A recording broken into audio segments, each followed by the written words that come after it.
Hello everybody, कैसे हैं आप लोग? मंजर, विशाल, धनंजय, कमलेश, रविकांत, खुशबू, मदीना, सुलेखा, विजयन, सुकृति, जॉय, सुचित, मोनिका, विजयालक्ष्मी, अविका, निशु, पुष्पा, शिवम, रानी, अंकित, समरीन, आभा, ज्योति, अलेक्स, रितिका, विशाल, कमलेश, रतन, त्रिनाथ, रजनेश, रविकांत, ज्योति, काजल, अमन, शंभू, वर्षा, निशु, वैष्णवी, पूजा, प्रीतम, सुलेखा, सुप्रिया, खुशी, साक्षी, रोशन, विराज, विकांत, इंदु, राणा प्रताप सिंह, छवि पाठक, कमलेश, प्रिंस, बहुत बहुत धन्यवाद प्रिंस, अनुज पाल जी, जॉय, ओम नमः शिवाय, हेमंत, IS दीपक, प्रीति, रतनलाल, रोशनी, सुमित, ऋतिक। चलिए, आप सब लोगों को बहुत बहुत धन्यवाद। आप सब लोगों को बहुत बहुत सारी शुभकामनाएं। आप सबको सभी की भाषा में अभिवादन देता हूं और फिर शुरुआत करता हूं। कोई क्वेश्चन हो आप लोगों का तो पूछिए। यदि कोई सवाल हो तो आप जल्दी से पूछ लीजिए।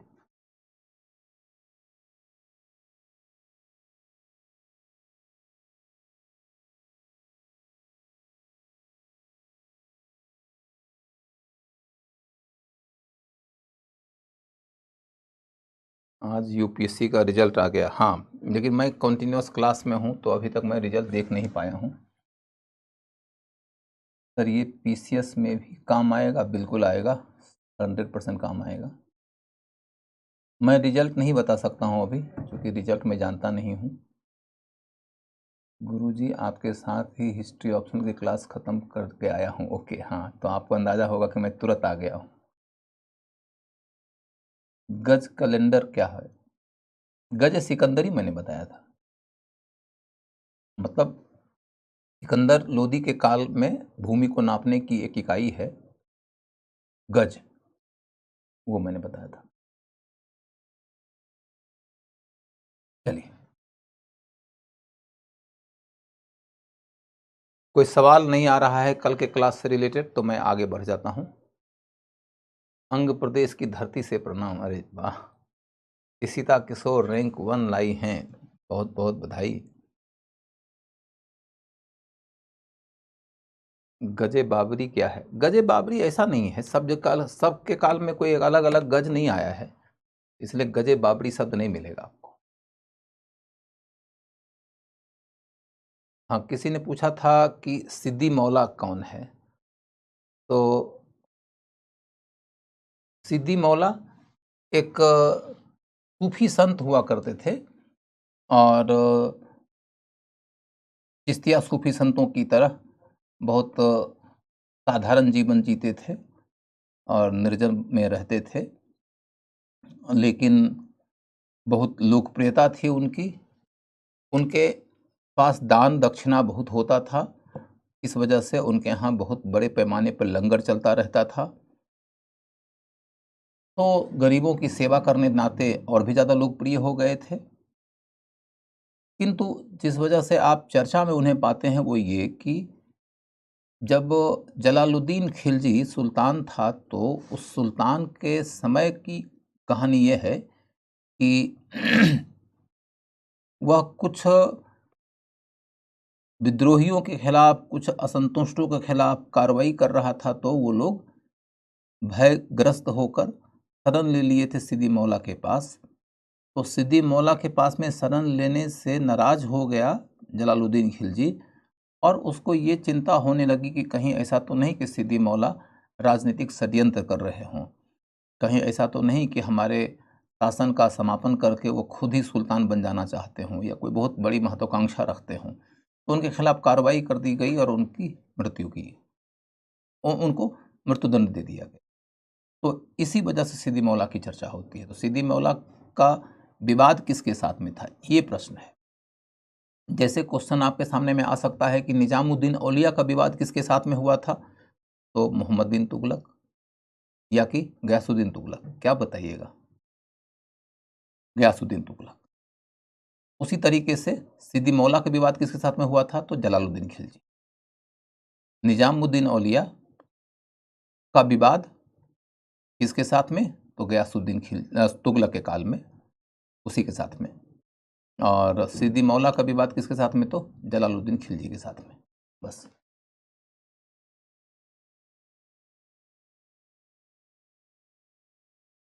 मैंने आप लोगों को मौका दिया है जानने के लिए, बताने के लिए कि बाबर कौन से चित्रकार की तारीफ किया था। बाबर फारसी दरबार के एक चित्रकार की तारीफ किया था। कौन सा चित्रकार था, आप लोग को मौका दिया है मैंने, आप खोज के बताइए मुझे। यदि आप बता सकते हैं तो खुशी होगी। उत्कल से सुभाष चंद्र बोस की धरती से कोटि कोटि प्रणाम, जय हो। हाँ, उस चित्रकार का नाम तुम बताओगे ना आभा, मैं नहीं बताऊंगा। मैं आपको इशारा दे दिया हूं कि बाबर चित्रकला का प्रेमी था और उसने अपनी किताब में ईरान के एक चित्रकार की खूब तारीफ किया है। वो चित्रकार कौन था, तुम लोग बताओ आप मुझे। मैं तो तब बताऊंगा जब मैं मुगलों की चित्रकला पढ़ा रहा हूँगा, लेकिन मैं तुमको पूछ लिया हूं तो तुम मुझे बता सकते हो। नाम बता दीजिए उस चित्रकार का। अलेक्स, मैं तो तुमसे पूछा हूं, तुम बताओ। मैंने तुम लोग को मौका दिया है, मैं तो बताऊंगा जब मैं मुगल कालीन चित्रकला पढ़ाने लगूंगा तो।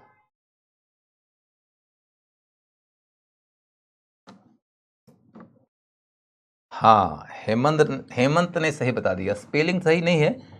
अनु मिश्रा ने भी सही बता दिया, वाइजाद। क्या बात है, लव यू ऑल। वाइजाद।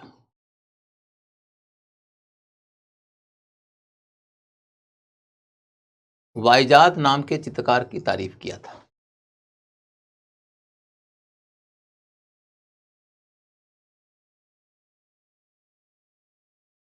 सर अभी भूल गए हैं, आप ही बता दीजिए तो। देखो तो बता तो दिया। विहजादा नहीं बेटा, वाइजाद, वाइजाद। चलो आगे बढ़ते हैं।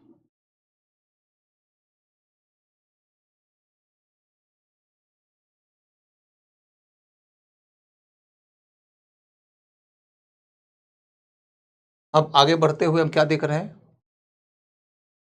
बाबर के बाद में हुमायूं। हुमायूं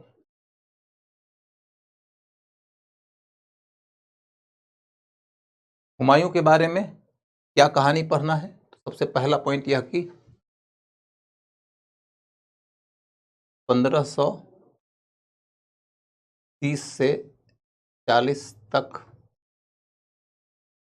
मुगल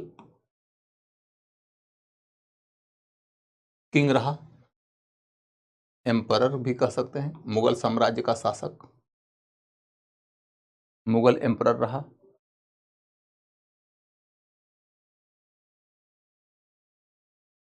इस दौरान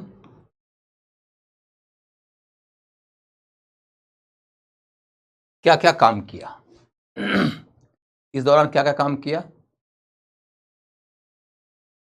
नंबर एक,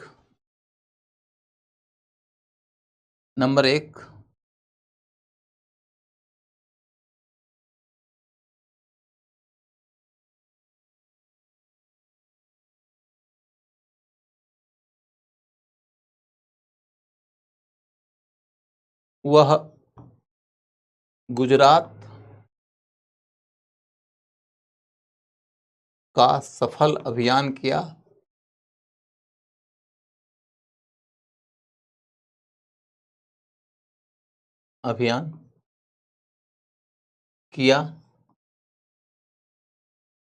लेकिन नियंत्रण नहीं किया, नियंत्रण नहीं किया। गुजरात का सफल अभियान किया लेकिन नियंत्रण नहीं किया।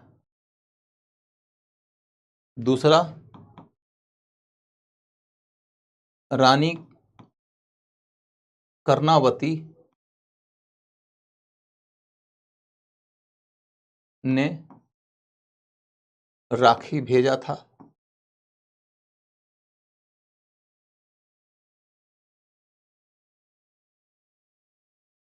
रानी कर्णावती ने राखी भेजा था।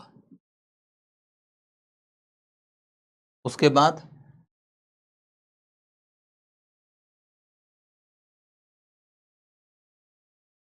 बिहार और बंगाल का सफल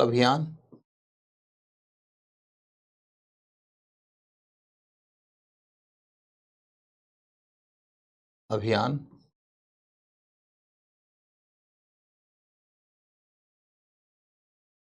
फिर दीन पनाह नगर,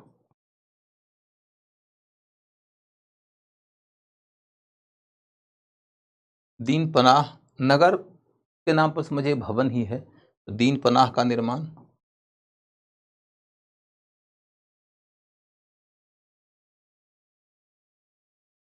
इसके बाद चौसा और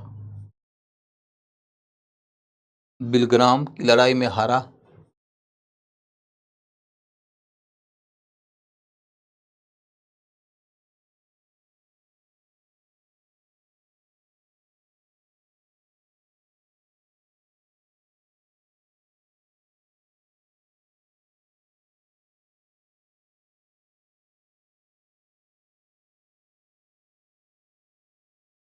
पहले इतनी कहानी कर लेते हैं, फिर उसके आगे की कहानी करेंगे। हुमायूं जब गद्दी पर बैठ रहा है तो उस समय देखोगे कि उसके जो भाई लोग हैं उनके साथ में उसका टकराव था। उसका एक भाई कामरान था जिसके साथ में विशेष टकराव हुआ।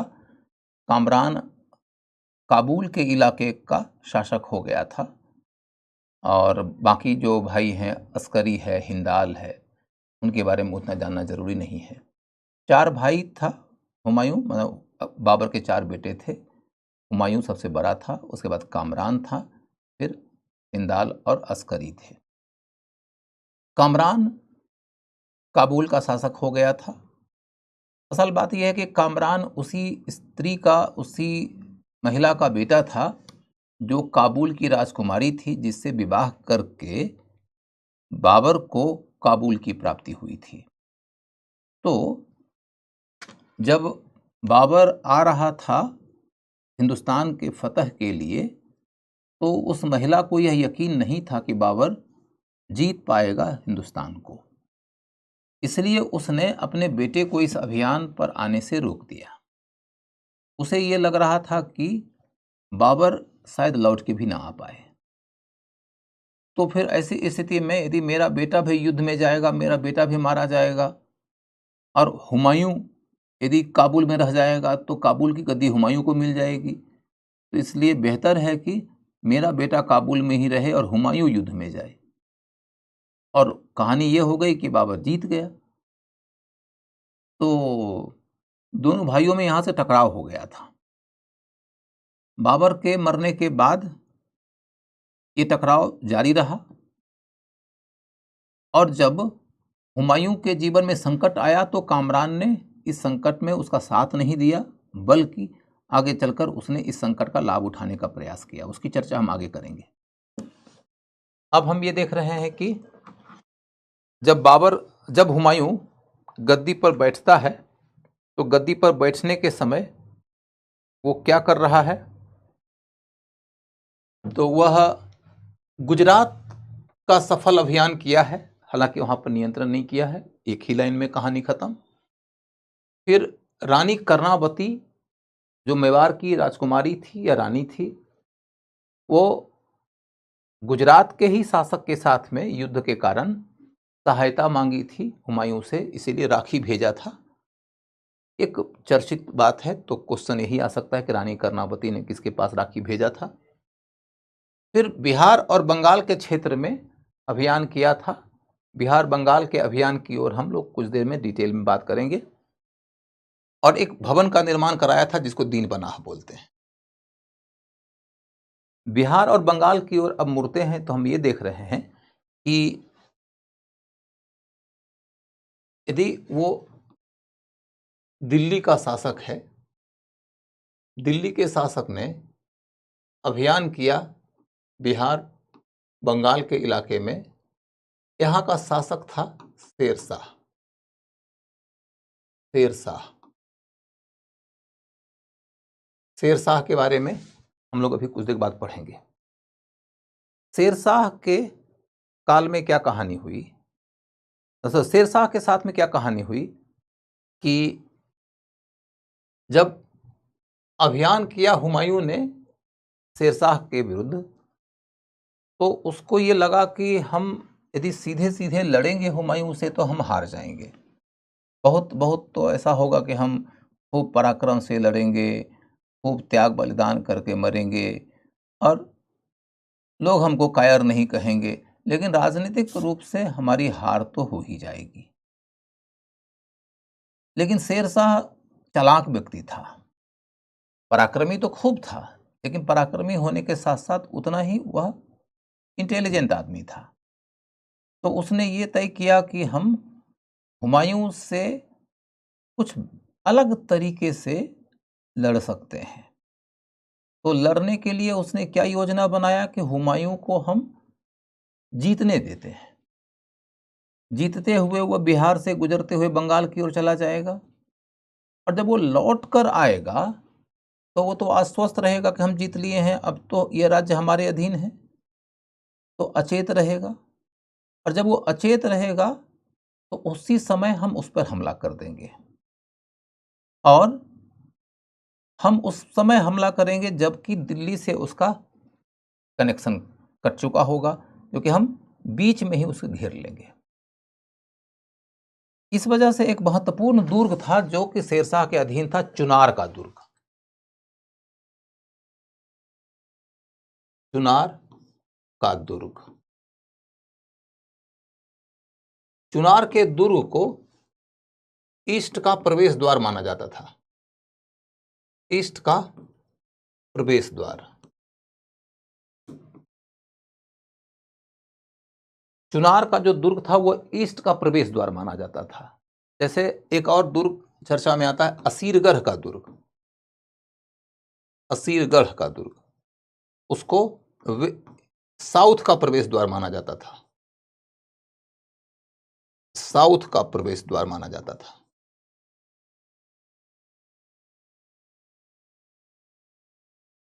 तो चुनार का जो गढ़ था उसको जीत लिया। चुनार का जो दुर्ग था उसको जीत लिया। किसने? चुनार के दुर्ग को जीत लिया हुमायूं ने।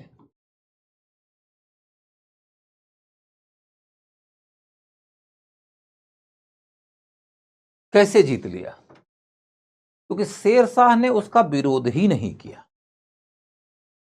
शेरशाह ने स्ट्रेटेजिकली हुमायूं को कॉम्प्लेसेंट होने दिया, आश्वस्त होने दिया, हुमायूं को आश्वस्त होने दिया कि भैया तुम ताकतवर हो, बली हो, बड़ी सेना है, हम तुम्हारा मुकाबला नहीं कर सकते।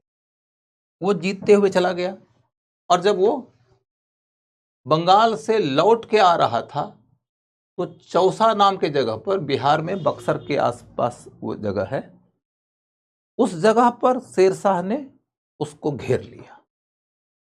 और अचानक जो हमला हुआ तो हुमायूं उस हमले का प्रतिकार नहीं कर सका और वो हार गया। इसी तरीके से जान बचा के वो दिल्ली गया। कहा जाता है कि एक भिस्ती था जो पानी पिलाने वाला होता है, उसने उसकी जान बचाया, और जान बचाने के एवज में जब हुमायूं ने उसको पूछा कि तुमको क्या इनाम दें, तो बोला एक दिन के लिए सम्राट बना दीजिए। तो भिस्ती जो था वो एक दिन के लिए मुगल साम्राज्य का शासक बना था, राजा बना था, एम्परर बना था एक दिन के लिए। तो चौसा की लड़ाई की कहानी हो गई। जान बचाकर हुमायूं चला गया, और जब चला गया तो वह फिर सोचा कि मुकाबला करेंगे हम शेरशाह से। अब हुमायूं के साजो सामान लूटने के कारण शेरशाह की शक्ति बढ़ गई थी और हुमायूं की शक्ति घट गई थी। इस वजह से जब अगली लड़ाई होती है बिलग्राम में, कन्नौज के पास उत्तर प्रदेश में, तो उस लड़ाई में भी शेरशाह की जीत होती है और हुमायूं की हार होती है। बिलग्राम की लड़ाई में हारने के बाद हुमायूं के हाथ से भारत का साम्राज्य निकल गया और फिर वो भारत से बाहर निकल गया, भारत से समझिए कि वो भाग गया।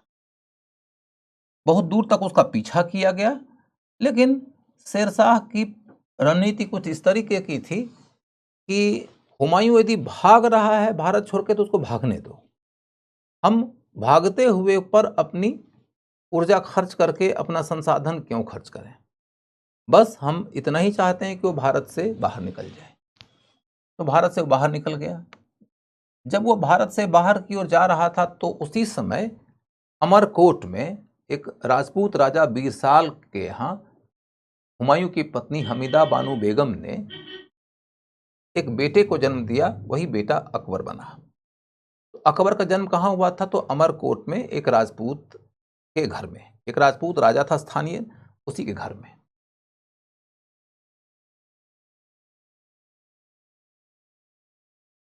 ठीक है। उसके बाद फिर हुमायूं का जीवन वहीं पर एक विराम की ओर चला गया। हुमायूं जब बिलग्राम की लड़ाई हारने के बाद भारत से बाहर गया तो कहां चला गया? तो अब हम पढ़ते हैं हुमायूं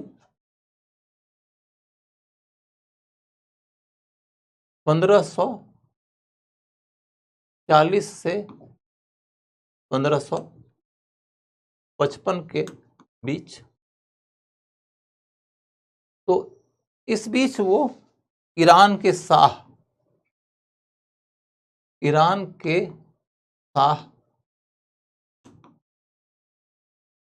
के शरण में रहा।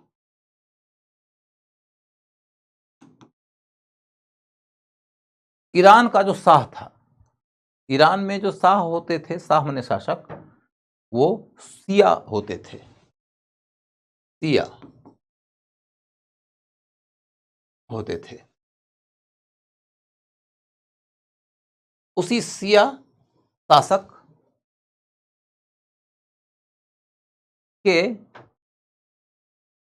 काल में उसके दरबार में शरणागति की स्थिति में 15 वर्षों तक हुमायूं रहा। फिर 1555 में मच्छीवाड़ा की लड़ाई में, मच्छीवाड़ा की लड़ाई में जीतकर शेरशाह के वंशजों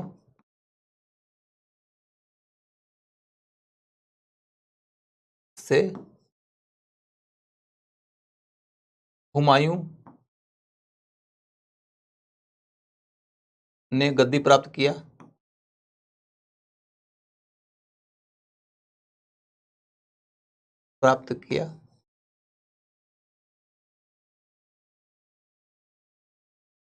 हुमायूं ने गद्दी प्राप्त किया।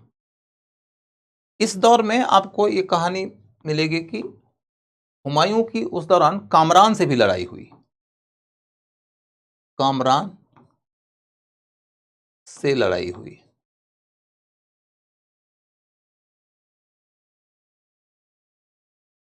कामरान से लड़ाई हुई।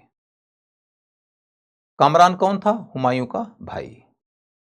उस लड़ाई के दौरान एक बात कही जाती है कि कामरान ने अकबर को एक तरह से बंधक बना के रखा था और अकबर को उसने दुर्ग के दीवार पे टांग दिया था कि हुमायूं तोपों का उपयोग ठीक से नहीं कर सके, क्योंकि इससे उसके बेटे की मौत हो सकती है।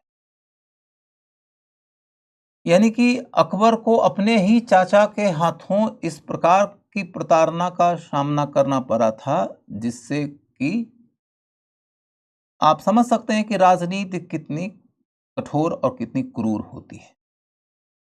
खैर,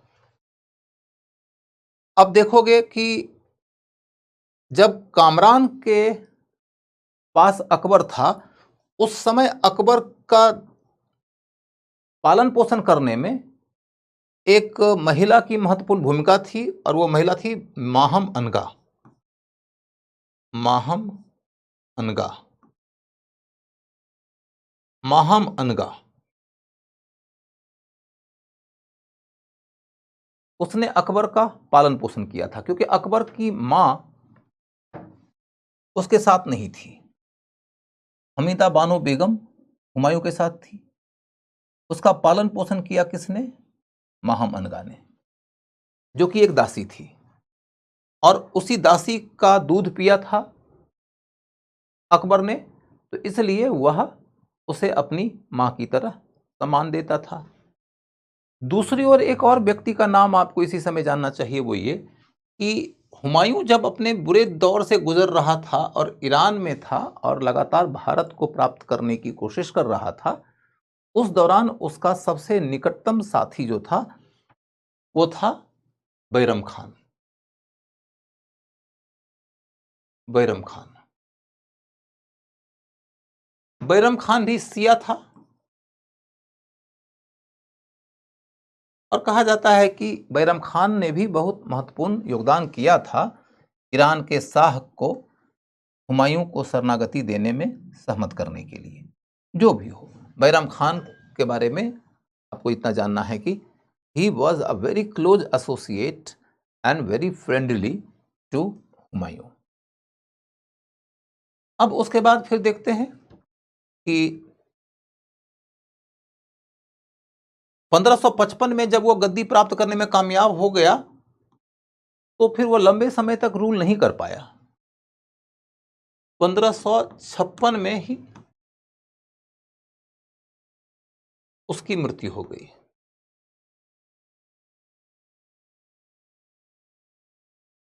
1556 में ही उसकी मृत्यु हो गई।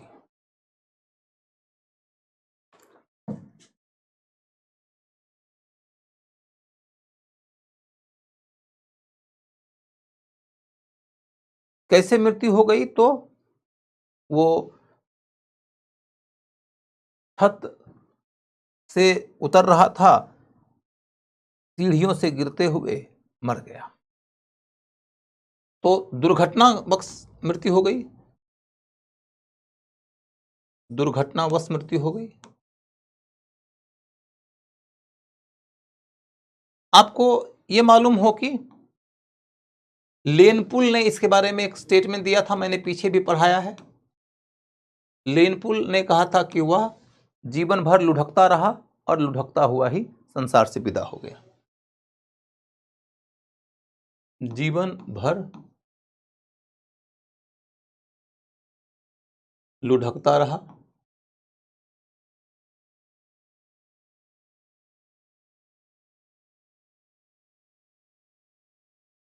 और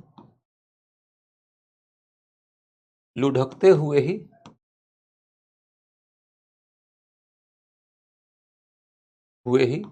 संसार से विदा हो गया।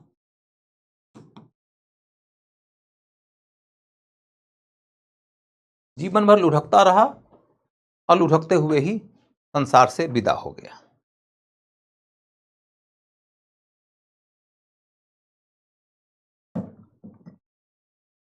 तो हुमायूं की कहानी यहीं पर रुक जाती है, और तब हम लोगों को यह पढ़ना है कि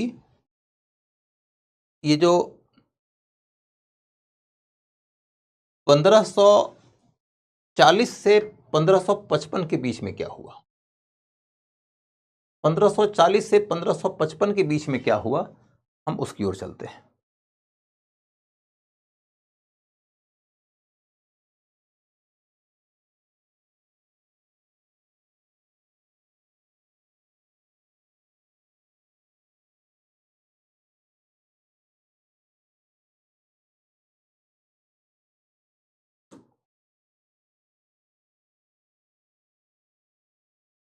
1540 से 1555 के बीच।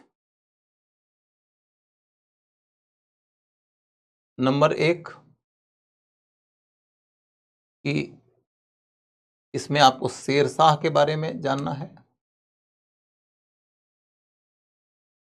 फिर थोड़ा सा इस्लाम शाह के बारे में,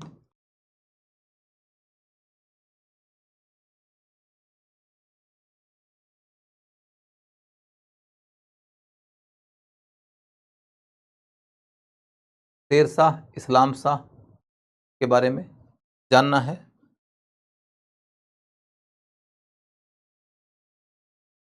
और उसके बाद फिर अन्य के बारे में आपको उतना पढ़ना नहीं है, क्योंकि 1 साल के ही अंतराल में 2-3 लोग गद्दी पर बैठ गए तो उसके बारे में कुछ पढ़ना नहीं है। शेर शाह के बारे में थोड़े डिटेल में पढ़ना पड़ेगा। क्या है शेर शाह की कहानी, सो समझते हैं कि वह एक जागीरदार था। जागीरदार था, जागीरदार का मतलब कि एक छोटे से इलाके का एडमिनिस्ट्रेटर, छोटे से इलाके का एडमिनिस्ट्रेटर जागीरदार था। उसके बाद उसका नाम था फरीद खान। फरीद खान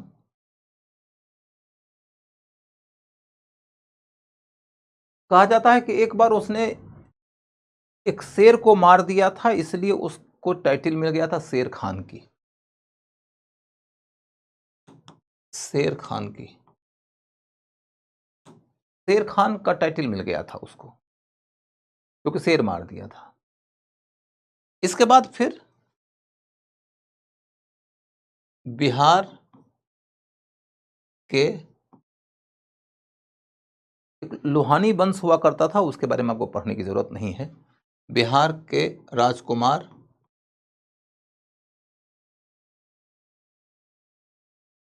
का शिक्षक हो गया। शिक्षक, अब राजकुमार का शिक्षक होने के नाते तो महत्वपूर्ण भूमिका हो ही जाती है। और राजकुमार के पिता की मृत्यु हो जाती है तो उसकी जो मां थी उसके साथ में शेर खान ने विवाह कर लिया। उस लेडी का नाम था लाड़ मलिका। लाड़ मलिका। और इस रास्ते वह बिहार के क्षेत्र का शासक हो गया। लाड़ मलिका से विवाह और फिर शासक हो गया। यानी कि आप देखोगे कि वह मौका पाकर आगे बढ़ने का रास्ता खोजता रहता था और उसी आगे बढ़ने के रास्ते की खोज में शादी वगैरह भी किया। इसके बाद फिर आपको ये मिलेगा कि हुमायूं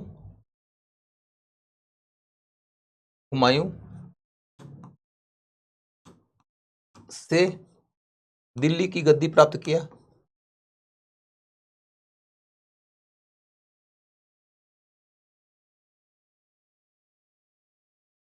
हुमायूं से दिल्ली की गद्दी प्राप्त किया। यहां तक की कहानी एकदम बेसिक थी, ये पढ़ लिया। इसके बाद थोड़े डिटेल में जाएंगे।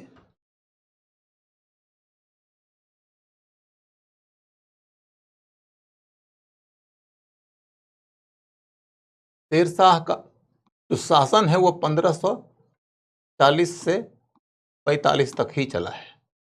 5 वर्षों तक ही वो रूल किया है। लेकिन इस दौरान उसने बहुत कुछ किया। तो क्या क्या किया है सो समझते हैं। एक है साम्राज्य विस्तार,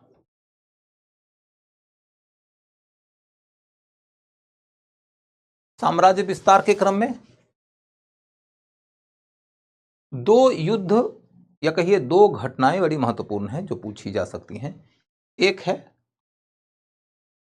पूरनमल के साथ में पूरनमल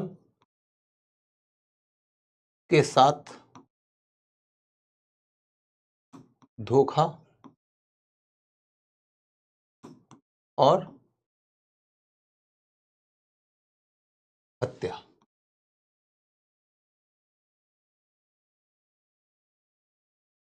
पूरनमल के साथ में धोखा और हत्या की कहानी कुछ इस तरीके से है कि पूरनमल एक स्थानीय राजा था जो मालवा के राजा के साथ में जुड़ा हुआ था। शेरशाह जब उस इलाके को जीतने की कोशिश कर रहा था तो इस क्रम में उसका पूरनमल के साथ में एक समझौता हो गया। पूरनमल ने यह कहा कि हम आपके अधीनस्थ रह के शासन में भूमिका निभाएंगे, हम दुर्ग आपको सौंप देते हैं और हमारे लोगों को, जो हमारे फौजी वगैरह हैं, उनको आप सुरक्षित रूप से यहां से जाने दीजिए। और शेरशाह इसके लिए तैयार हो गया। तो शेरशाह के तैयार हो जाने के बाद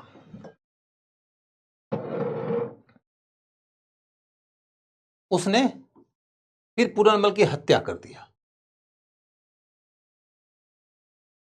तो एक जो कहानी है वो ये कि पूरनमल अपने अतीत में कई सारी मुस्लिम महिलाओं के साथ में जाति कर चुका था, ऐसा आरोप लगाया जाता है। मुसलमानों के बीच में पूरनमल एक दुर्दांत व्यक्ति के तौर पर जाना जाता था और कई मुस्लिम महिलाएं पहुंच जाती हैं शेरशाह के पास इस आवेदन के साथ कि आप पूरनमल को क्यों छोड़ रहे हैं। तो शेरशाह के सामने एक दुविधा आ जाती है कि क्या करें। महिलाएं कह रही हैं कि आप उससे सजा दीजिए और उससे हम समझौता कर चुके हैं कि हम उसको जाने देंगे। तो इन स्थितियों में क्या करना चाहिए पर विचार करने के लिए उसने उलेमाओं की एक टीम को बुलाया, पूछा कि क्या करना चाहिए इन स्थितियों में, और उलेमाओं ने कहा कि पूरनमल को सजा देनी चाहिए। और इस तरीके से उसने पूरनमल और उसके लोगों को कत्ल कर दिया। अब ये कहानी को जब कंक्लूड कर रहा है अब्बास खां शेरवानी तारीख शेरशाही नाम की किताब में, तो उसने इस घटना को जस्टिफाई किया ये कहते हुए कि जो मुस्लिम महिलाओं के लिए बुरा व्यवहार करता है उसके खिलाफ इसी तरह की कार्रवाई करना इस्लाम के मुताबिक उचित है। बाद के जो इतिहासकार हैं जैसे हेमचंद कानूनगो, उन्होंने किताब लिखा है हिस्ट्री के ऊपर और शेरशाह के ऊपर विशेष तौर पे, तो वो कहते हैं कि ये शेरशाह के माथे का एक कलंक है कि वचन भंग किया था उसने। जो भी हो, पूरनमल के साथ में उसकी घटना बड़ी महत्वपूर्ण मानी जाती है। इसके ऊपर क्वेश्चन आ सकता है, क्या ये शेरशाह की चाल थी क्योंकि उसका बेटा इसे गलत बताता है? शेरशाह की चाल थी, मैं इसी बात को मानता हूं। देखो, कहानी ये होती है बच्चों कि इतिहास एक ऐसा विषय है जो आपके सामने में प्रायः विजेताओं के पक्षधर लोगों के द्वारा पेश किया गया है, प्रायः, not in all the cases.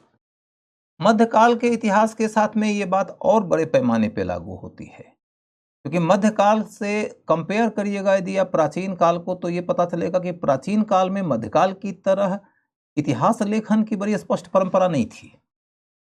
मध्यकाल में विजेता लोगों के शासनकाल के दौर में उनके चाहने वाले लोगों ने इतिहास लिखा, और जब इतिहास लिखा तो ऐसी स्थिति में सामान्य तौर पर उनके कार्यों को जस्टिफाई किया। पर्टिकुलरली उन कार्यों को विशेष तौर पर जस्टिफाई किया गया जो कार्य हिंदू के खिलाफ हुए। और जब जस्टिफिकेशन दिया जाता है तो हीरो जिसको आप बनाते हो उसके अंदर आप एथिक्स दिखाते हो, और जिसको विलन बनाते हो उसके अंदर आप क्रूएलिटी दिखाते हो। तो पूरनमल इसी तरीके की क्रूएलिटी करने वाले एक व्यक्ति के तौर पर पेश कर दिया गया, क्योंकि जस्टिफिकेशन तो दिखाना होगा ना, क्योंकि आप जिसको महापुरुष के रूप में सिद्ध करना चाहते हैं उसके कार्यों का औचित्य नहीं बताएंगे और वह बुरा कार्य करता हुआ दिखेगा तो वह गलत रोशनी में दिखेगा। ये हिस्ट्री का ऐसा कैरेक्टर है जिसके लिए कहा जाता है कि इतिहास शिकारियों की वीर गाथा है। फिर अगला है मारवाड़ का अभियान।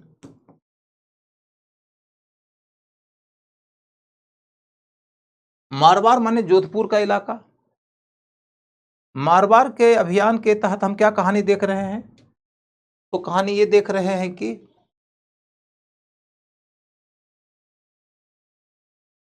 वह मारवाड़ के तहत हम कहानी ये देख रहे हैं कि वह माने शेरशाह दुर्ग को जीतने में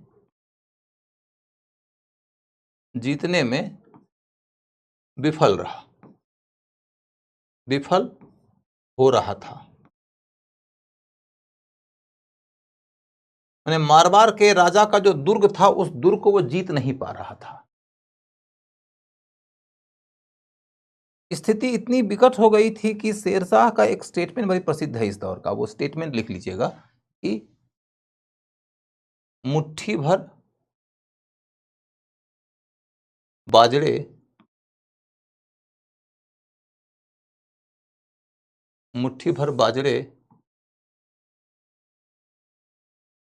के लिए भारत का साम्राज्य ही न कहीं हाथ से निकल जाए।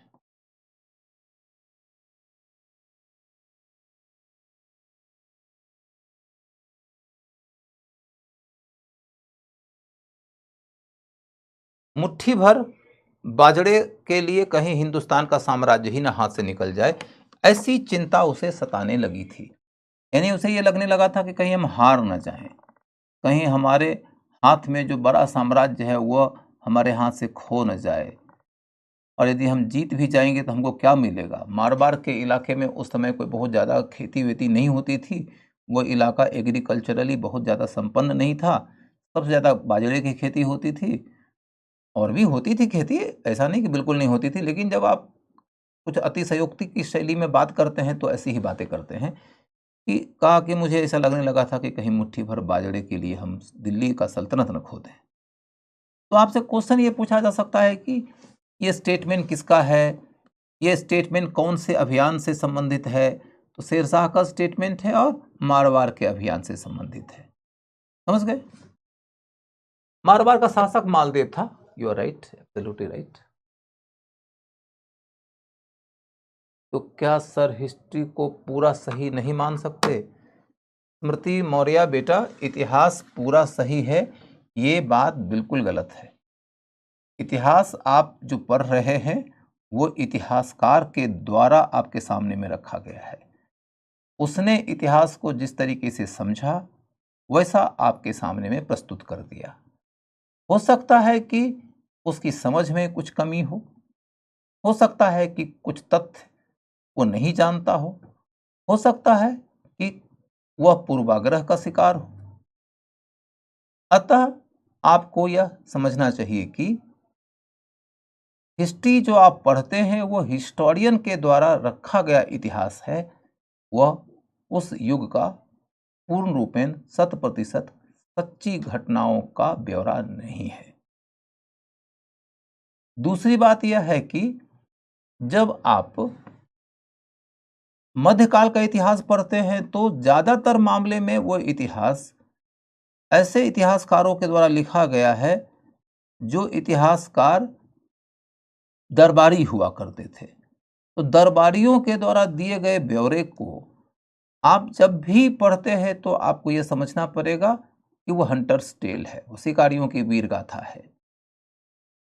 कल्पना करके देखो कि यदि ये लोग हार गए होते तो जीतने वाला कोई और होता, और फिर उनके माध्यम से इतिहास लिखा गया होता, तो क्या होता? ये सब के सब विलेन होते।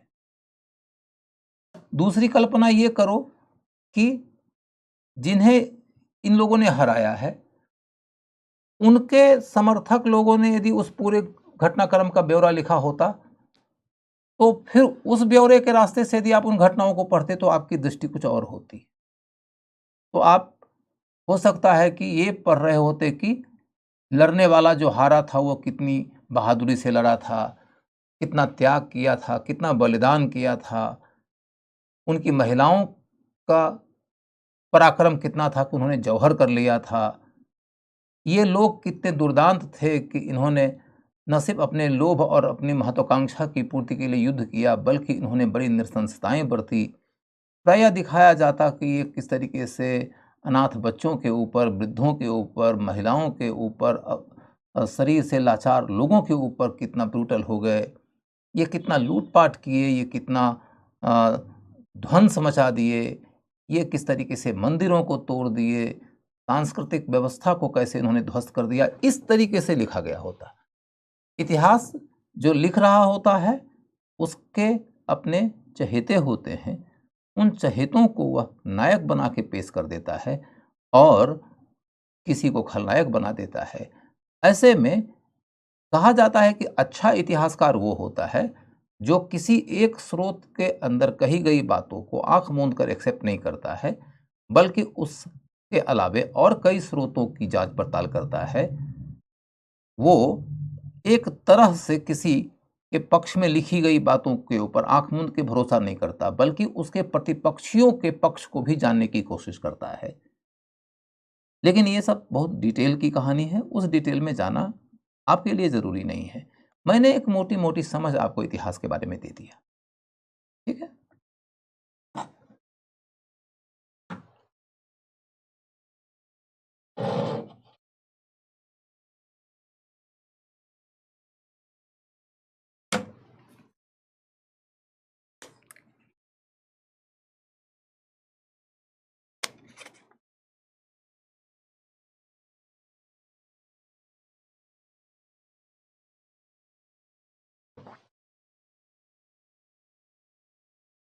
चलिए, अब शेरशाह के बारे में दूसरी कहानी क्या है? उसका प्रशासन। शेरशाह का प्रशासन। प्रशासन के मामले में पहला पॉइंट कि वह अपने को बादशाह कहा,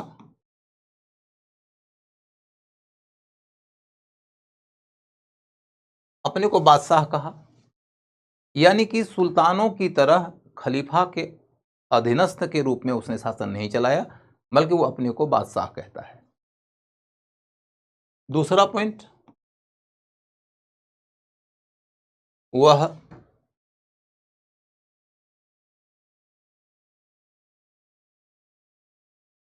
साम्राज्य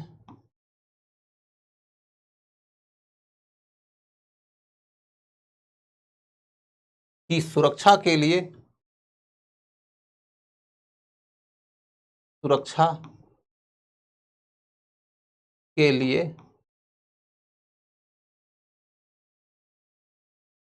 एवं विकास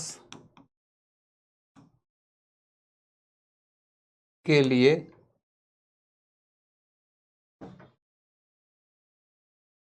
ग्रैंड ट्रंक रोड की मरम्मत कराया।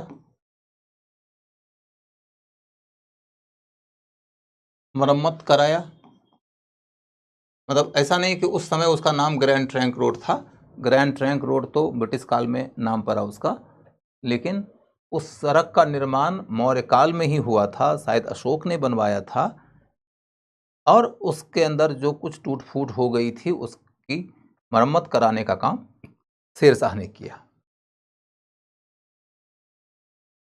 उसके बाद उसने 1700 सराय बनवाया।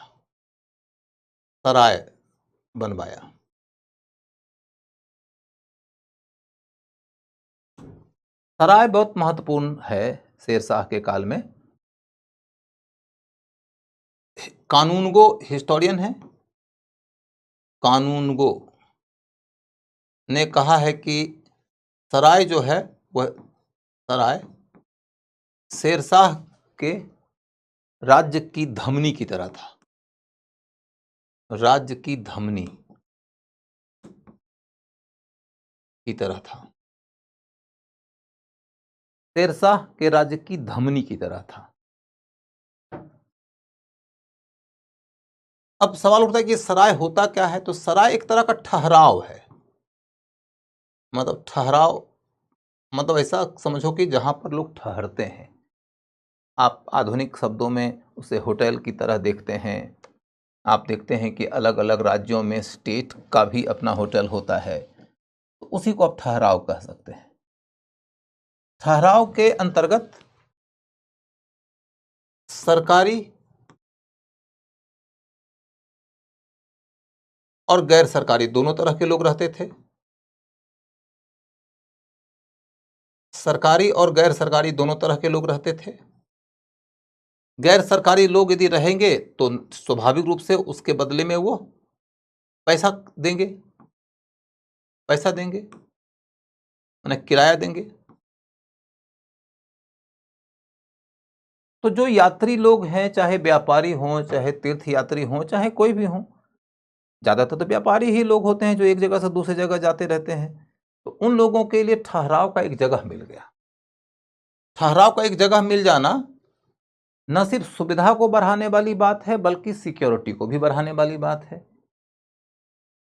इसके अंतर्गत एक बड़ी बात यह है कि शेरशाह व्यापार को समृद्धि से जोड़कर देखता था और समृद्धि को साम्राज्य से। उसे लगता था कि हमारा साम्राज्य तभी सशक्त होगा जब समृद्धि होगी। समृद्धि के लिए वो मानता था कि व्यापार का होना बहुत जरूरी है। तो व्यापारियों के लिए वो क्या सोच रहा है? उसने कहा कि सड़कों का निर्माण कर दो, व्यापारियों के आवागमन की व्यवस्था ठीक हो जाएगी। दूसरी बात है कि उनके ठहराव का इंतजाम कर दो, और तीसरी बात है कि सुरक्षा को सुनिश्चित कर दो, तो देश में समृद्धि आ जाएगी।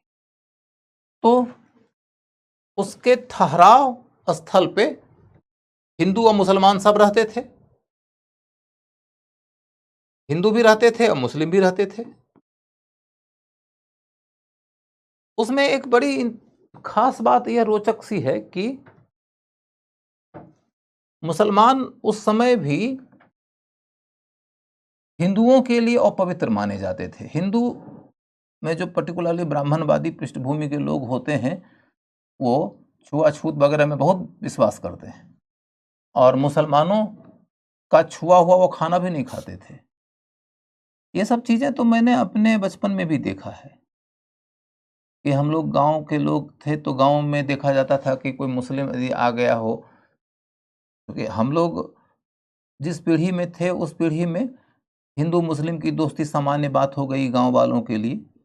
उसके पिछले दौर में हिंदू और मुसलमान की जो दोस्ती थी वो दुर्लभ बात मानी जाती थी। पर्टिकुलरली बड़े परिवारों में ही बातें होती थी, शहरी परिवारों में ही बातें होती थी। गांव के इलाकों में इसे थोड़ा मुश्किल माना जाता था। पर्टिकुलरली उन इलाकों में ज़्यादा कठिन माना जाता था जिन इलाकों में ब्राह्मणवादी रूढ़ियाँ ज़्यादा होती थी।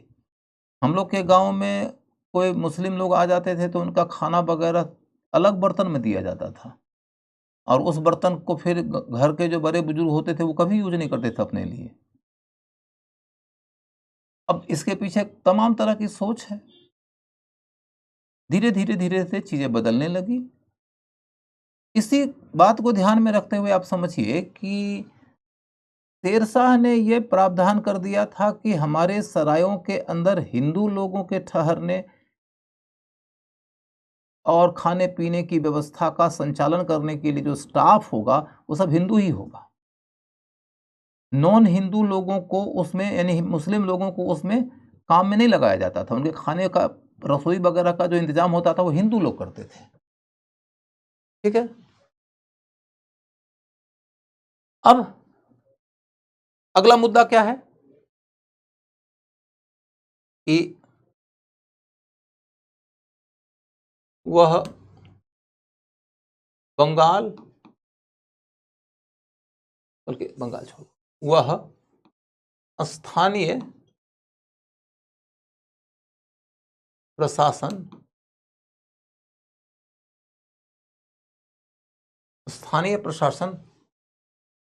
को मजबूत किया।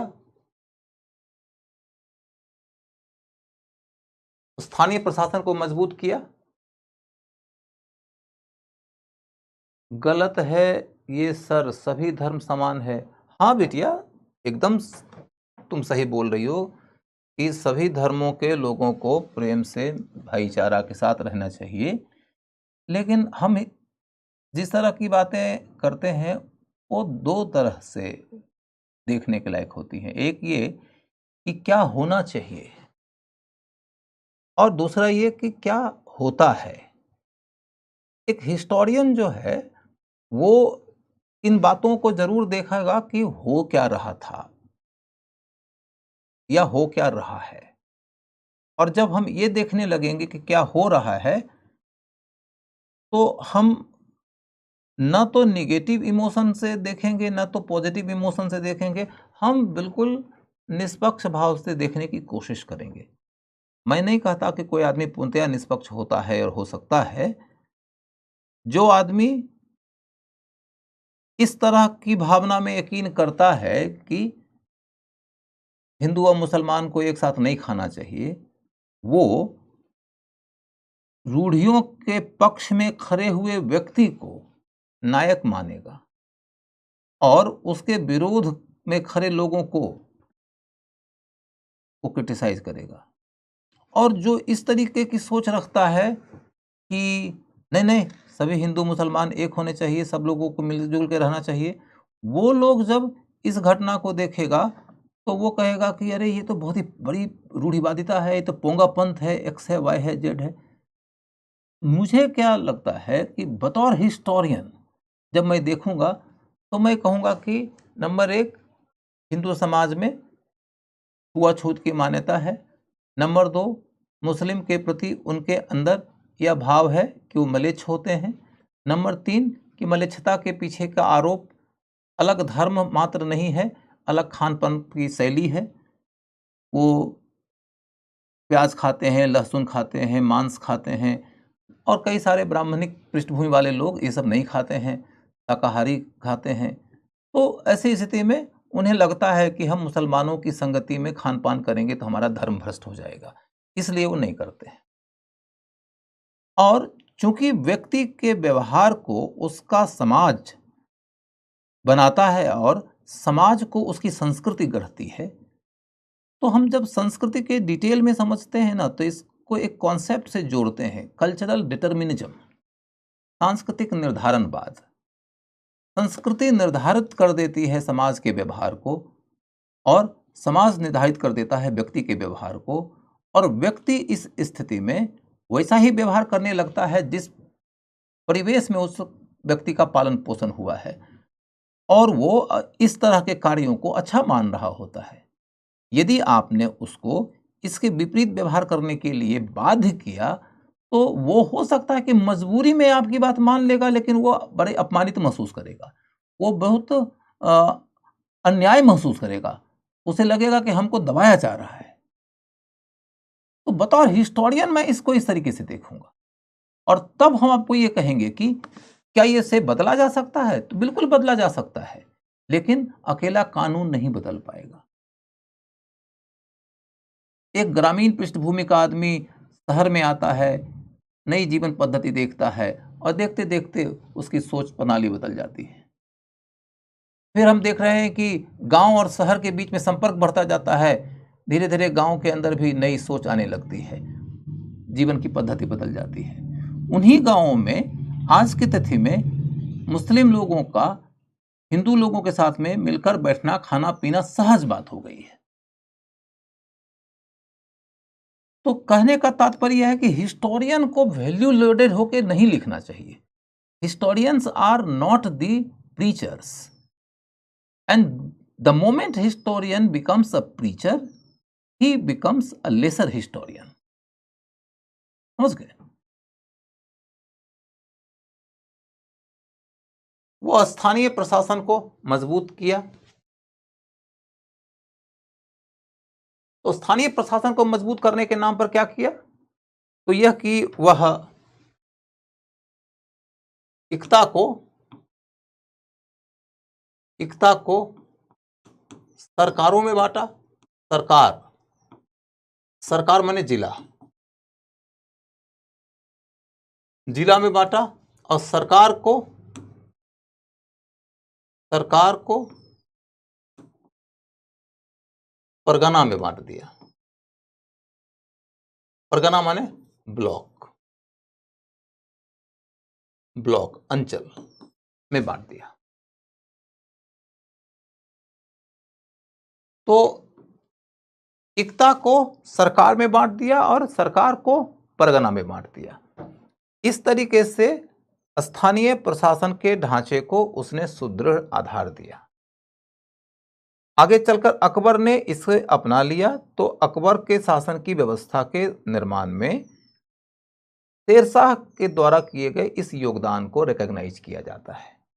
यानी शेरशाह ने जो तैयार किया था स्थानीय शासन का ढांचा, मुगलों के प्रशासन को स्टैब्लिश करने के क्रम में अकबर ने इसे अपना लिया था। इसके बाद फिर उसने एक अगला काम क्या किया कि स्थानीय सुरक्षा के लिए स्थानीय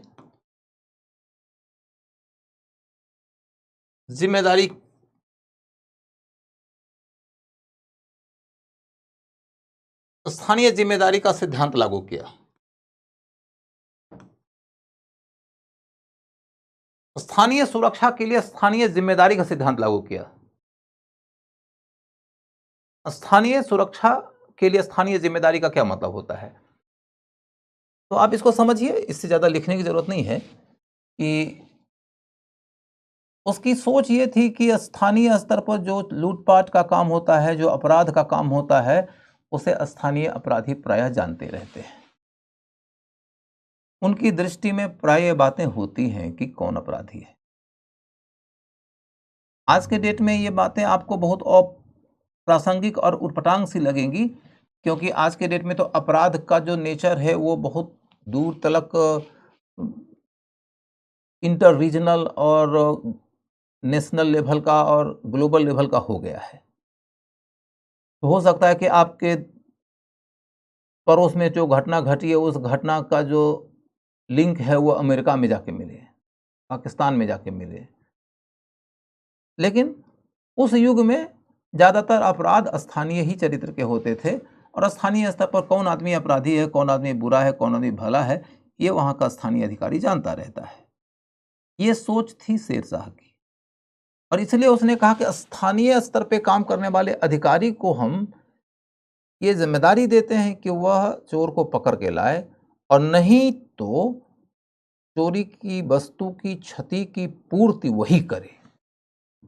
Either you catch the thief or you compensate the theft। या तो तुम चोर पकड़ो या तो चोरी की क्षतिपूर्ति करो। ये वाली व्यवस्था उसने लागू किया था। अब डिटेल में हम इसके बारे में यहां नहीं पढ़ सकते हैं, उसकी जरूरत नहीं है। बस इतनी बात यह कि इसके कारण हम लिखता है अब्बास खां शेरवानी कि जान माल की सुरक्षा बहुत बढ़ गई थी, लूटपाट की वारदातें बहुत कम हो गई थी। इतनी ज़्यादा कम हो गई थी कि अब्बास खां शेरवानी तारीख शेरशाही में लिखा कि 80 साल की एक बूढ़ी औरत रात के 80 साल की फिर से बोलता हूँ कि स्थानीय सुरक्षा के लिए स्थानीय जिम्मेदारी की व्यवस्था के कारण क्या परिणाम निकला, तो लिखता है अब्बास खां शेरवानी तारीख शेरशाही में कि 80 साल की बूढ़ी महिला आधी रात में सुनसान इलाके से सर पे सोने की टोकरी लेके भी गुजर सकती थी, तो भी उसके साथ में कोई छिनौती वगैरह का काम नहीं होता। ये एक तरीके से अतिशयोक्ति शैली में कही गई बात है, लेकिन कुल मिलाकर वो कहना ये चाह रहा है कि राज्य की जानमाल की रक्षा की व्यवस्था के ऊपर इस प्रावधान का बड़ी सकारात्मक असर रहा था। ठीक है। अरे भैया, तुम लोग कहाँ हिंदू मुसलमान की बातों में उलझ गए। यहाँ हिंदू मुसलमान एक हैं, भाई भाई हैं, देश के निवासी हैं, भारत माता के बच्चे हैं, सब एक परिवार के लोग हैं। ये सब बातें एकदम सही हैं। और इस जगह पर तुम लोग अपने आप को हार्दिक और मानसिक स्तर पर, व्यवहार और विचार के स्तर पे मजबूत करो। लेकिन इतिहास जब पढ़ते हो तो इतिहास पढ़ने के वक्त में डोंट गेट इमोशनल। जिसने जो कहा, जिसने जो लिखा, जिसने जो किया, उसको पढ़ते हुए आप ये मत देखो कि सामने वाला जो कैरेक्टर है वो हिंदू है कि मुसलमान है, मेरे लेखन से वह हीरो बनेगा कि विलेन बनेगा। हमारा काम हीरो बनाने का और विलेन बनाने का है ही नहीं।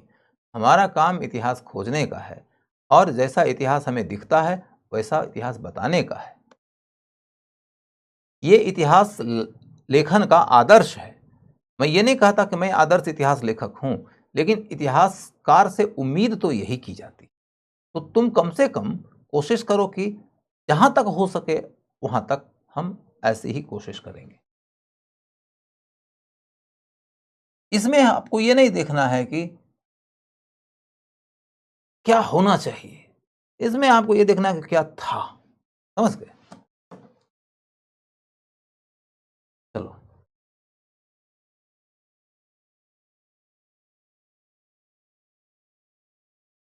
हम तो मानते हैं सर, लेकिन हमेशा धोखा कौन देता है?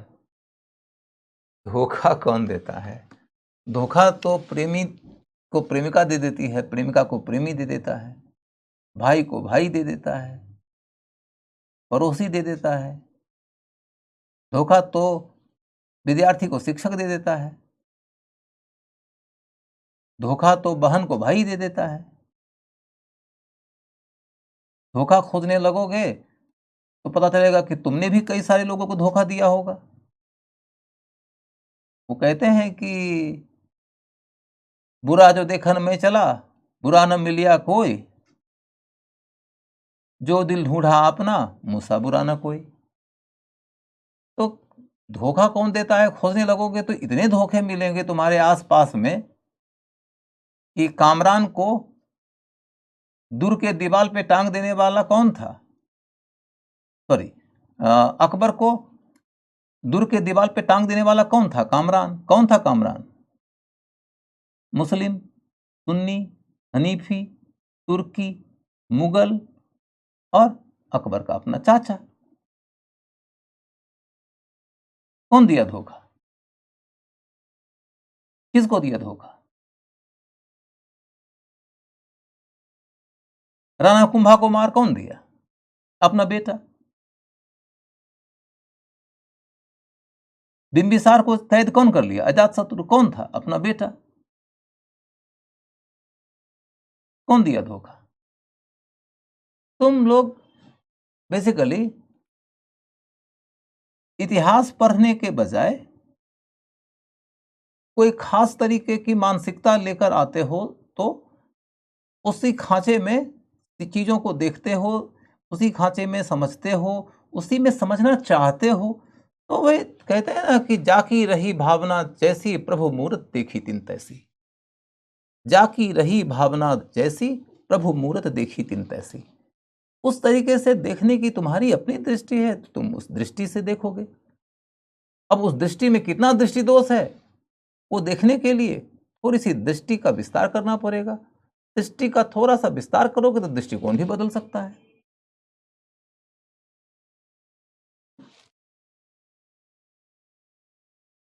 चलो आगे बढ़ो। कि स्थानीय सुरक्षा के लिए स्थानीय जिम्मेदारी का सिद्धांत, उसके बाद फिर क्या है शासन के संबंध में कि वह सैन्य सुधार किया। सैन्य सुधार किया। सैन्य सुधार के तहत क्या किया? तो सैन्य सुधार के तहत उसने दाग और हुलिया की पद्धति अपनाया। दाग और हुलिया की पद्धति अपनाया। दाग और हुलिया की पद्धति के बारे में मैंने आपको पीछे भी पढ़ाया है कि इसकी शुरुआत किया था अलाउद्दीन खिलजी ने। फिर शेरशाह ने शासन किया तो उसने भी इसे अपनाया। फिर अकबर ने शासन किया तो उसने भी इसे अपनाया। तो अरे हैप्पी बर्थडे सर जी, मेरा बर्थडे कहाँ है भाई? मेरा बर्थडे कहाँ है कि तुम आज हमको जन्मदिन की शुभकामनाएं देने लगे?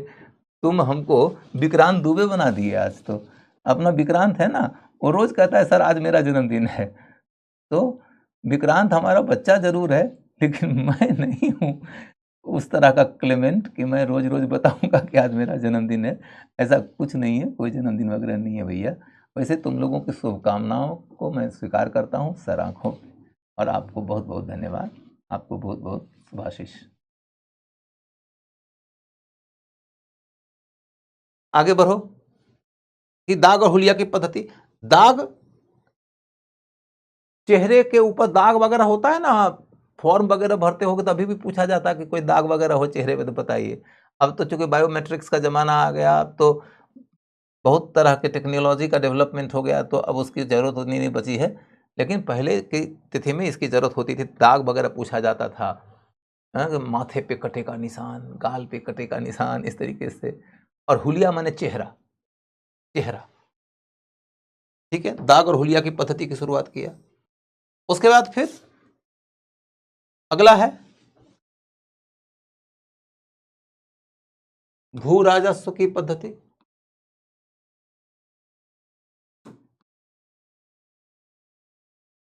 इसके अलावे है व्यापारिक कर।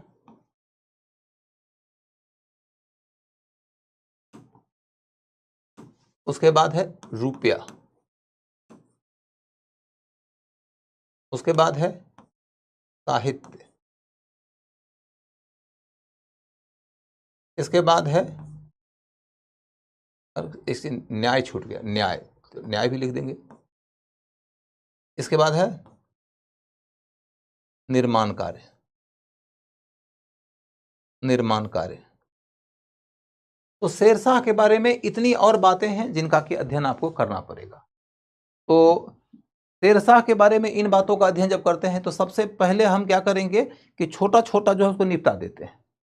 छोटा छोटा को निपटा देते हैं जो एक लाइन में निबट जाएगा। कि जैसे न्याय की बात देखो तो शेरशाह का शासनकाल अच्छे न्याय की पद्धति के लिए जाना जाता है। Don't go into detail, no need of any detail. वो कहता है कि हिंदू हो या मुसलमान हो, सभी के लिए, ऊंचा हो या नीचा हो, सभी के लिए उसने न्याय की अच्छी व्यवस्था किया था। तो कहते हैं कि वह अपनी न्याय पद्धति के लिए, न्याय पद्धति के लिए प्रशंसा का पात्र है। He is appreciated as a king who has delivered good justice system to the subjects he was ruling. अपनी जनता जिन पर कि वह शासन कर रहा था को अच्छा न्याय देने के लिए वो जाना जाता है, इससे ज्यादा कुछ नहीं। फिर देखो कि उसके काल में, उसके दरबार में संरक्षित एक साहित्यकार का नाम खूब आता है, मलिक मोहम्मद जायसी। मलिक मोहम्मद जायसी। मलिक मोहम्मद जायसी ने किताब लिखा है पद्मावत। पद्मावत। कहा जाता है कि मलिक मोहम्मद जायसी कुरूप हुआ करते थे। जब वो शेरशाह के दरबार में गए थे तो लोगों ने इनका उपहास किया था, और जब हंसने लगे लोग तो उनको देखकर मलिक मोहम्मद जायसी ने पूछा कि आप किन पे हंस रहे हो, मिट्टी पर या कि मिट्टी के इस मनुष्य को बनाने वाले के ऊपर? यदि मिट्टी पे हंस रहे हो तो जी खोल के हंसो, और मिट्टी से इस शरीर को बनाने वाले मूर्तिकार पे हंस रहे हो तो मुझे आप पर हंसी आ रही है। मिट्टी पे हंस रहे हो तो जी खोल के हंसो, और यदि मूर्तिकार पे हंस रहे हो तो मुझे आप पे हंसी आ रही है। तो ये मलिक मोहम्मद जैसी पद्मावत, पद्मावत की कहानी मैंने सुना दिया है आप लोग को। उसके बाद रुपया, उसने रुपया नाम का करेंसी चलाया था, वही करेंसी मुगल काल तक चलता रहा है, सिक्का है यह।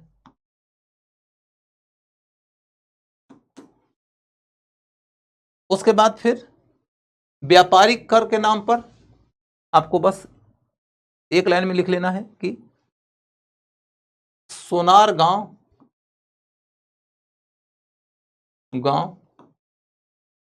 से सीकड़ी गली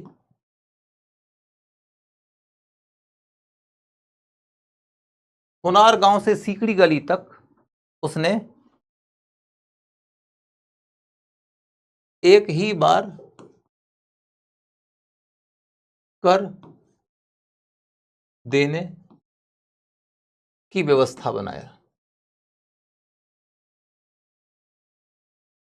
सोनार गांव से सीकड़ी गली तक यदि कोई आदमी व्यापार करने के लिए जाता है, सोनार गांव बंगाल में है, सीकड़ी गली पेशावर में है, तो आप यदि सोनार गांव से व्यापार करने के लिए सीकड़ी गली तक जा रहे हैं तो आपको जगह जगह पर व्यापार का कर नहीं देना पड़ेगा, एक ही जगह कर देना पड़ेगा। तो जो रिपीटेटिव टैक्सेशन था उसके कारण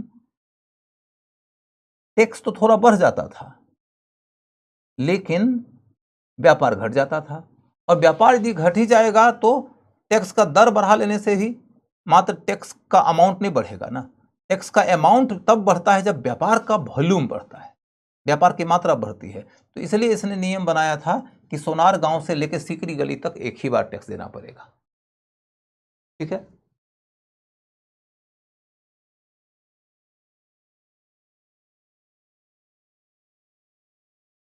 उसके बाद फिर आपके सामने में काम के लायक दो बातें बच गई, एक उसकी भू राजस्व की प्रणाली और एक उसके निर्माण का कार्य। निर्माण का कार्य बाद में देखेंगे, पहले भू राजस्व प्रणाली देखते हैं। भू राजस्व की प्रणाली,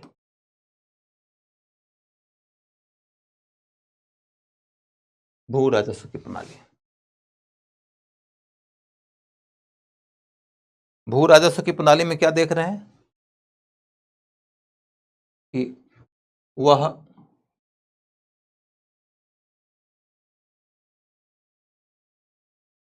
भूमि की नपाई के लिए लकड़ी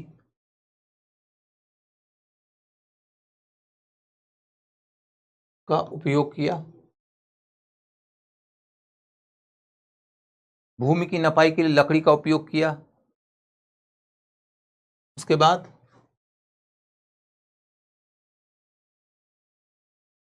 नाप की इकाई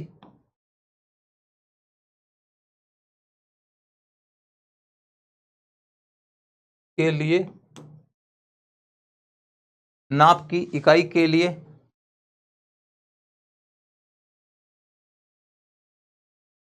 नाप की इकाई के लिए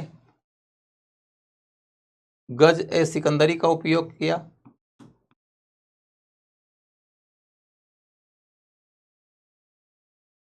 गज ए सिकंदरी का उपयोग किया। फिर वह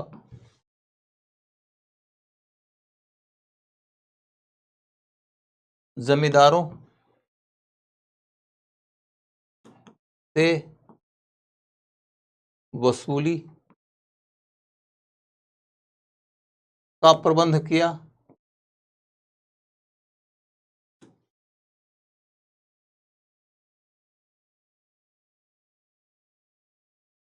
कृषकों को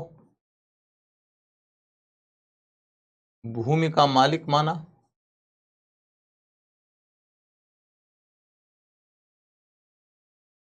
कृषकों को भूमि का मालिक माना।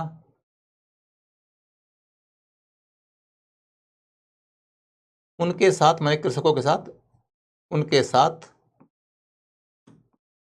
उनके साथ पट्टा और कबूलियत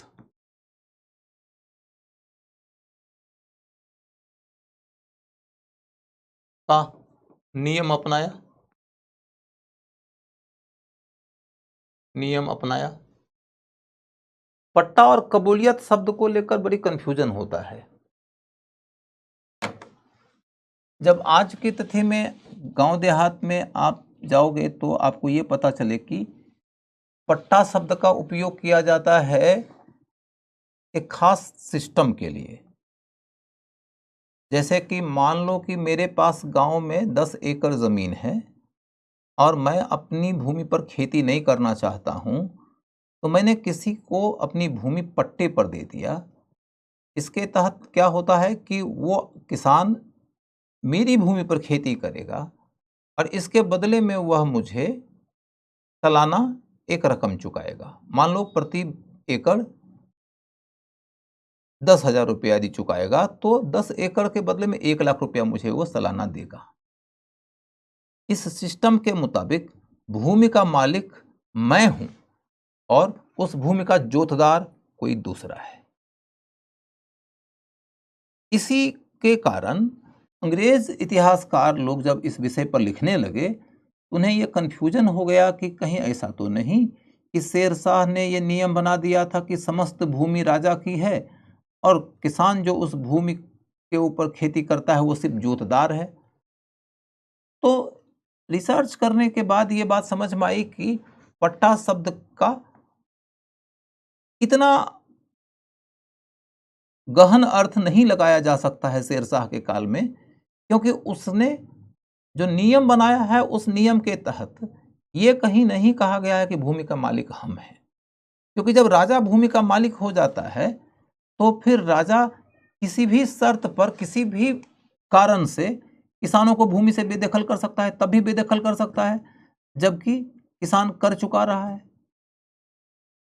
वो किसी की भूमि लेकर किसी और को दे सकता है, ऐसा कभी होते हुए नहीं दिखा है। तो ऐसे में ये शब्द आपको याद रखना है कि उसने पट्टा और कबूलियत शब्द का उपयोग किया है अपने रेवेन्यू सिस्टम में। कबूलियत का तो मतलब यह हुआ कि उसने कह दिया कि भैया 33% मुहसिलाना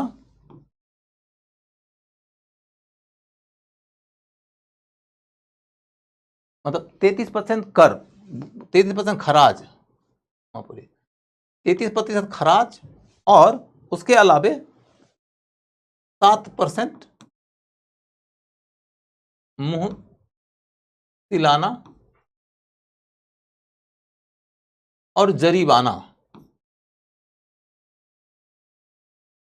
की वसूली करता था। मुहसिलाना माने वसूली के लिए और जरीमाना माने, जरीब माने होता है भूमि को नापने का यूनिट, नापने की जो व्यवस्था है उस पे जो पैसे खर्च होते थे उसके लिए। कुल मिलाकर देखो तो मोटे तौर पर कह सकते हो कि शेरशाह के समय में खराज कितना था, तो 40% था। क्योंकि किसान से भू राजस्व के नाम पर वसूल किया जा रहा था 40%, उसको ब्रैकेट में इस तरीके से बांट दिया गया कि 33% तो हम सीधा सीधे रेवेन्यू लेते हैं, 7% और लेना पड़ेगा क्योंकि भूमि की नपाई भी करते हैं और वसूली के ऊपर खर्चे भी होते हैं। तो इसके मद्देनजर टोटल मिला के लेता था कितना, वो 40%। ठीक है।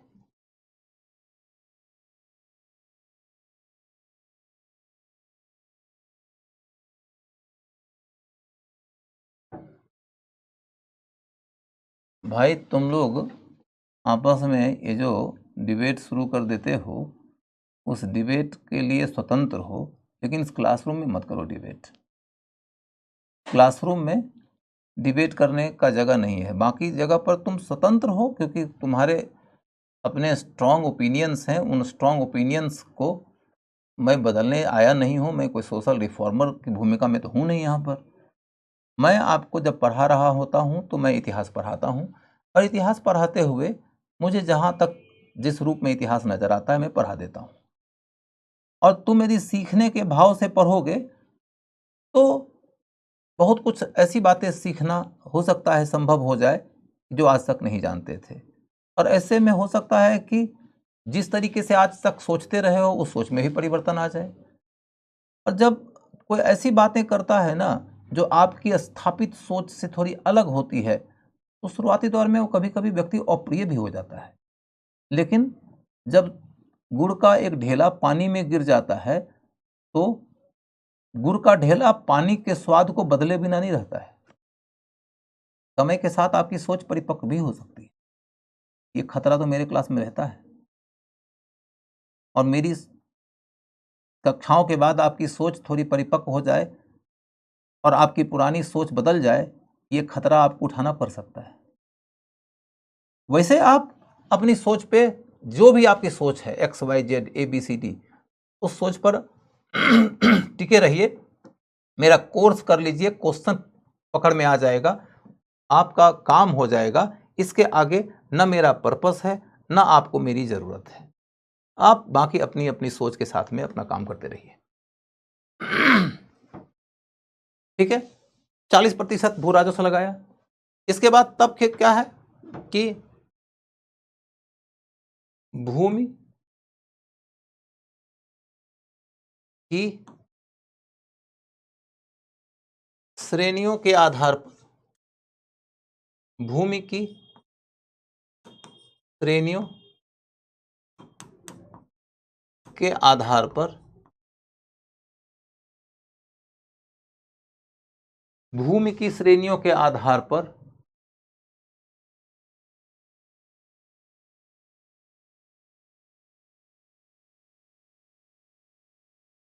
तीन प्रकार के कर के दर थे।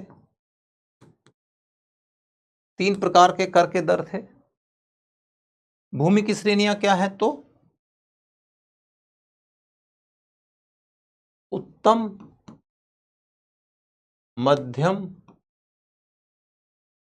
अधम। उत्तम, मध्यम और अधम, तीन श्रेणियां हैं। इनके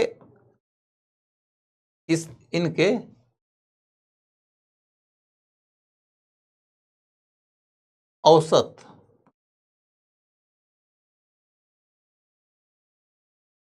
के दर से कर की वसूली होती थी। कर की वसूली होती थी। इनके औसत के दर से कर की वसूली होती थी। तो औसत के दर से कर की वसूली का मतलब क्या हुआ कि मान लो कि जो सबसे उत्तम भूमि है उसके ऊपर प्रति गजे सिकंदरी 20 मन की उपज होती है। 20 मन की उपज होती है। और मध्यम वाले से 15 मन की उपज होती है और अधम वाले से 10 मन की उपज होती है। और वो कर का दर क्या कैसे तय करेगा? तो औसत निकालेगा। तो टोटल कितना आया? 45। औसत निकालेगा तो क्या होगा? 45 डिवाइडेड बाय 3 इक्वल टू 15। तो उसने भूमि की कुल 3 श्रेणियां बना दी, उत्तम, मध्यम और अधम। और कर का निर्धारण कैसे किया? औसत के आधार पर। इसको समझो ऐसे कि एक तो सामान्य तौर पर आपने समझ लिया कि 40% की दर से कर लगाता है। लेकिन क्या सारी भूमि एक ही जैसी होती है? कुछ भूमि बहुत उर्वर होती है, कुछ भूमि बंजर जैसी होती है। तो भूमि की उर्वरता को ध्यान में रखते हुए उपज का अनुमान लगाया गया। उपज का अनुमान लगा के ही ना तुम कर का दर तय करोगे या कर की मात्रा तय करोगे जी। ऐसे सोचो कि तुम यदि सुल्तान हो, शासक हो, तो कर का दर तय करना चाहते हो तो कैसे तय करोगे? सबसे पहली जरूरत पड़ेगी तुम किसी भी हाल में जानो कि भूमि की मात्रा कितनी है। भूमि की मात्रा को जानने के लिए तुमने लकड़ी की काठी से भूमि को नाप लिया और उसको गजे सिकंदरी के माध्यम से एक्सप्रेस किया। अब जब तुमको भूमि की मात्रा का ज्ञान हो गया तो तुम्हें यह तय करना पड़ेगा कि भूमि की उर्वरता कितनी है, क्योंकि भूमि की उर्वरता के आधार पर तुम जान पाओगे कि कुल उपज कितनी हुई है। उर्वरता का निर्धारण करने के क्रम में ही शेरशाह ने कहा कि भूमि कुल मिलाकर 3 तरह की है, उत्तम, मध्यम और अधम, और हम उपज का आकलन औसत के नियम के आधार पर कर देंगे। औसत के नियम के आधार पर जब उपज का आकलन किया तो उत्तम भूमि वाले को लाभ हो गया। उसने ये सोचा था कि 1 गजे सिकंदरी में 15 मन की उपज होती है, जबकि उत्तम भूमि के ऊपर 20 मन की उपज हो रही थी, और अधम भूमि वाले को नुकसान हो गया। उसने सोचा कि 1 गजे सिकंदरी में 15 मन की उपज होती है, जबकि उसकी भूमि के ऊपर, जो अधम भूमि का मालिक था, उसकी भूमि पर तो 10 ही मन की उपज हो रही थी। तो ये उसके सिस्टम की कमी थी। उसके बाद जब तुमने भूमि को नाप लिया, उपज का अनुमान लगा लिया, तब क्या करोगे? तब तुम ये तय करते हो कि हम कर नगद में लेंगे या कि अनाज में। तो पूरे प्राचीन काल और पूरे मध्यकाल में इस बात की छूट थी कि तुम चाहो तो नगद दे दो, चाहो तो अनाज में दे दो। अनाज में या नगद में, दोनों में से कोई भी विकल्प चुन सकने के लिए स्वतंत्र थे किसान, संपूर्ण प्राचीन काल में और संपूर्ण मध्यकाल में। संपूर्ण प्राचीन काल का मतलब है कि तब से जब से सिक्का आ गया था, तो सिक्कों के आने के बाद में नगद में देने के लिए या अनाज में देने के लिए किसान स्वतंत्र थे। अंग्रेजों के समय में यह नियम बना कि किसान कर सिर्फ और सिर्फ नगद दे सकता है। अनाज के रूप में कर देने की व्यवस्था को खत्म कर दिया किन्होंने? अंग्रेजों ने।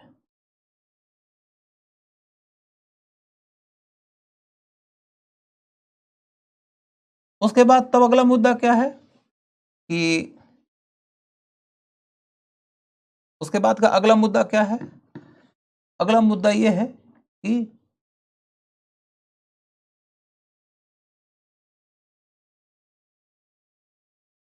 अगला मुद्दा यह है कि किसानों ने मान लो कि नगद में दिया, तो नगद में यदि देने का निर्णय लिया तो आपको यह तय करना पड़ेगा कि मूल्य का निर्धारण कैसे होगा। यदि नगद में देने का निर्णय लिया तो मूल्य का निर्धारण कैसे होगा?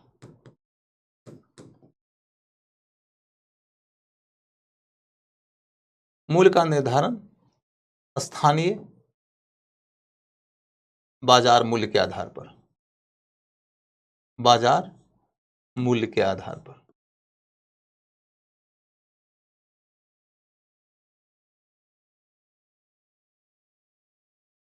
मैंने यदि किसान ने यह सोचा कि हम नगद में कर देंगे तो सरकार पहले यह तय करेगी ना कि मान लो कि तुम्हारे पास कुल 100 मन की उपज हुई, तो 100 मन का मूल्य कितना है, तो 100 मन अनाज का, 100 मन गेहूं का मूल्य कितना है, इसका निर्णय कैसे होगा?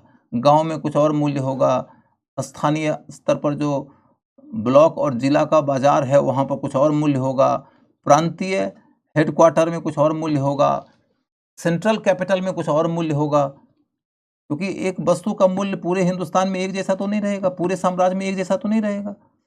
तो शासक को मूल्य का निर्धारण करने के लिए कोई न कोई एक खास बाजार में प्रचलित मूल्य का निर्धारण करना पड़ेगा, निर्णय करना पड़ेगा कि इसी बाजार में जो मूल्य होगा हम उसी मूल्य के आधार पर आपका इनकम काउंट करेंगे। तो शेरशाह ने नियम बनाया कि स्थानीय बाजार में आपकी वस्तु का जो मूल्य होगा उसी मूल्य के आधार पर हम आपका इनकम काउंट कर लेंगे।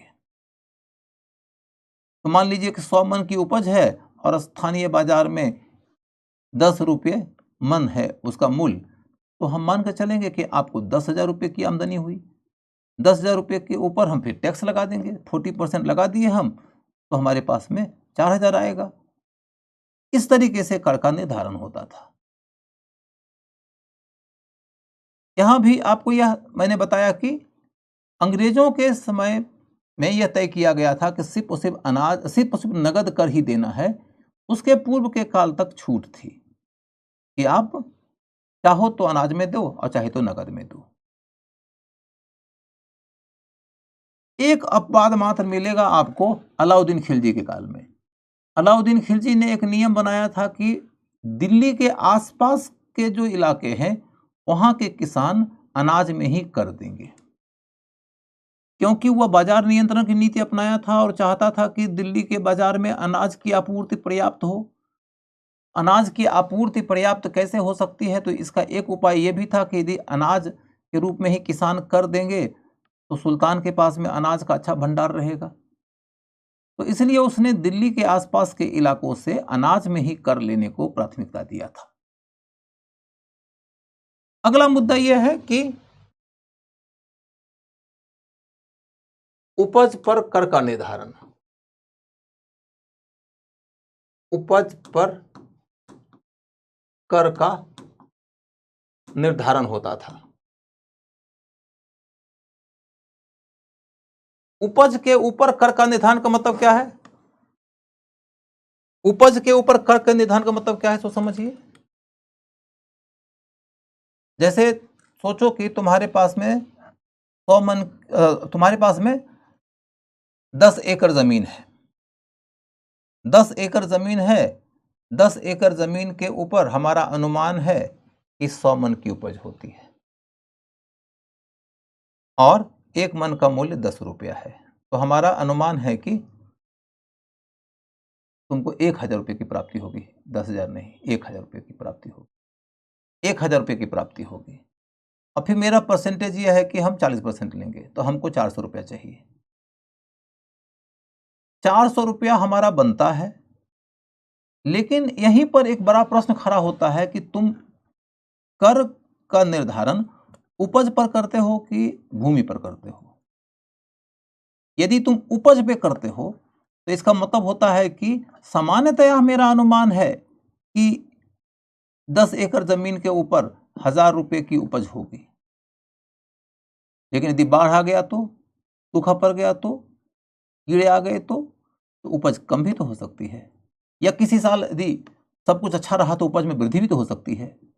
यदि उपज में होने वाली वृद्धि के आधार पर कर बढ़ जाए, उपज में होने वाली कमी के आधार पर कर घट जाए, तो इसका मतलब है कि तुमने उपज के आधार पर कर का निर्धारण किया। तो पूरे प्राचीन काल में और मध्यकाल में आपको उपज के आधार पर ही कर का निर्धारण होता मिलेगा। अंग्रेजों ने ठीक इसके उल्टा सिद्धांत बना दिया था। उसने कहा हम भूमि के ऊपर कर लगाएंगे, यानी कि उसने ये नियम बना दिया कि हम मानकर चलते हैं कि 10 एकड़ जमीन की उपज 100 मन की होती है। 100 मन का मूल्य 1000 रुपया होता है। मेरा परसेंट 40 है, तो हमको 400 रुपया चाहिए और 400 रुपया हमको हर हाल में चाहिए, चाहे सूखा पड़ा हो, चाहे बाढ़ आया हो, चाहे कुछ भी हो गया हो। Whatsoever it is, हमको 400 रुपया चाहिए ही चाहिए। तो कुल मिलाकर आपको यह अंदाजा लग गया होगा कि प्राचीन काल में और मध्यकाल में भू राजस्व की प्रणाली कैसी थी? उपज के आधार पर। और यह किसानों के लिए अच्छा होता था। और अंग्रेजों काल में भू राजस्व की प्रणाली कैसी थी? भूमि के आधार पर। इसके कारण किसानों को बड़ी मार सहनी पड़ी। ठीक है, तो कुल मिलाकर इतने के साथ में हम अब आगे बढ़ते हैं। तो देखते हैं कि चलो, आपने यदि उपज के आधार पर कर लगा दिया तो तय कर लीजिए कि कर का दर क्या होगा, 40%। तो कर का दर तय कर लिया तो उसके बाद में प्रश्न उठता है कि कर की वसूली कौन करेगा? तो कर की वसूली सरकार के अधिकारी नहीं करते थे, कर की वसूली जमींदार करते थे। जमींदार को क्या मिलता था? 10% के आसपास का कमीशन। जमींदार लोग कर की वसूली करते किससे थे? तो किसान से, जो भूमि का मालिक होते थे। इतना ही सिस्टम था भू राजस्व की प्रणाली का। So let me revise it in 1 minute. सबसे पहला काम क्या होता है भू राजस्व की प्रणाली में? भूमि की मात्रा जानो। कैसे जान सकते हो? या तो अनुमान लगाओगे या तो नपाई करोगे। अलाउद्दीन खिलजी ने और शेर शाह ने और अकबर ने नपाई का काम किया था, शिवाजी ने भी नपाई का काम किया था। एक मलिक अंबर है, उसने भी नपाई का काम किया था। अभी हम शेर शाह पर सीमित रहें। शेर शाह ने नपाई का काम किया। नपाई करोगे तो कोई न कोई उपकरण चाहिए, तो डंडे का उपयोग किया। और भूमि कितनी है इस मात्रा की अभिव्यक्ति करने के लिए कोई न कोई इकाई चाहिए, तो उन्होंने गजे सिकंदरी का उपयोग किया।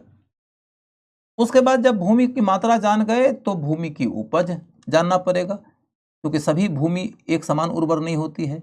उर्वरता का निर्धारण, शेर शाह ने 3 तरह की श्रेणियों में भूमि को बांट दिया, उत्तम, मध्यम और अधम, और उसने औसत का नियम अपना लिया। इस मामले में शेर शाह की गलती थी। तब अगला मुद्दा है कि चलो भूमि की कुल उपज कितनी है तुमने यदि तय कर लिया, तो अब तुम कर का निर्धारण कर दो। मान लो 40% है, 40% है, तो अब अगला मुद्दा है कि तुम कर नगद लोगे कि अनाज में लोगे। अनाज में लोगे तो कोई दिक्कत नहीं है। मान लो कि 10 एकड़ जमीन पे 100 मन की उपज हुई, तुम अनाज में ले लो 40%। लेकिन यदि नगद लोगे तो मूल्य का निर्धारण करना पड़ेगा। मूल्य का निर्धारण करने के लिए शेर शाह ने क्या किया? स्थानीय बाजार में प्रचलित मूल्य को अपना लिया। अगला मुद्दा है कि भूमि के ऊपर कर लगाओगे कि उपज के ऊपर? भूमि पर कर लगाते हो तो उपज घटे चाहे बढ़े, बाढ़ हो सूखा हो, तो शहंशाह का या शासक का जो कर है वो उसे मिल ही जाएगा। लेकिन उपज के आधार पर लगाओगे तो उपज में कमी के आधार पर कर घट जाएगा, उपज में वृद्धि के आधार पर कर बढ़ जाएगा। प्राचीन काल में और मध्यकाल में सभी शासकों ने उपज पे ही कर लगाया था। उसके बाद तब अगला मुद्दा है कि अब रेवेन्यू का जो अमाउंट तय हो गया कि मान लो कि 10 एकड़ जमीन पे तुमको 400 रुपया चाहिए, रेवेन्यू का अमाउंट तय हो गया, तो वसूली कौन करेगा? जमींदार करेगा। किससे करेगा? किसान से करेगा। मामला खत्म हो गया। किसान से क्यों करेगा? क्योंकि किसान भूमि का मालिक होता था। इसी क्रम में आपको एक व्यक्ति का नाम बता देता हूं जो शेरशाह के काल में भू राजस्व की प्रणाली के निर्धारण के पीछे बहुत महत्वपूर्ण योगदान किया था। उसका नाम था, जो बाद में अकबर के काल में भी महत्वपूर्ण भूमिका निभाया, उसका नाम क्या था? टोडरमल। टोडरमल। टोडरमल ने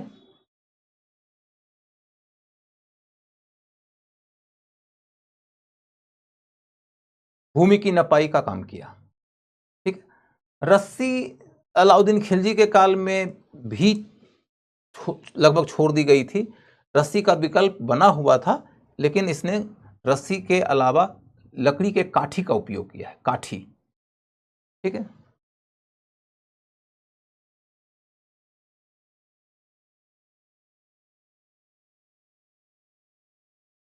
अब अगला मुद्दा कि शेरशाह के काल में हम क्या पढ़ने जा रहे थे? उसका निर्माण कार्य।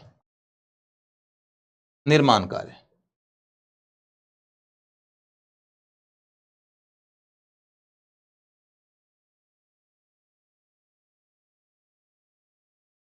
निर्माण कार्य। निर्माण कार्य के तहत जो एक चीज मात्र पढ़ना है आपको, वह है, एक नहीं 2 चीज पढ़ना। दीन पनाह, दीन पनाह उसने पुराना किला में तब्दील कर दिया। पुराना किला, आज के डेट में पुराना किला कहलाता है वो। तो पुराना किला का निर्माण कौन किया था? तो शेरशाह ने। बेसिकली उसमें कुछ मॉडिफिकेशन का काम किया गया था दीन पनाह में ही। दीन पनाह का निर्माण कौन किया था? तो हुमायूं ने। और दूसरा निर्माण कार्य जो उसने किया है,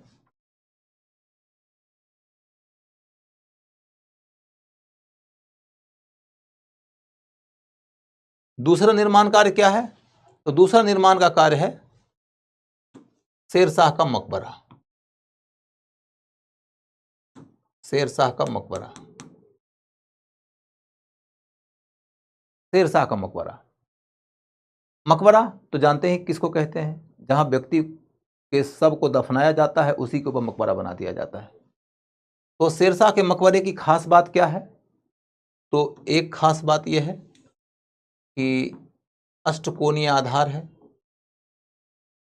अष्टकोणीय आधार है।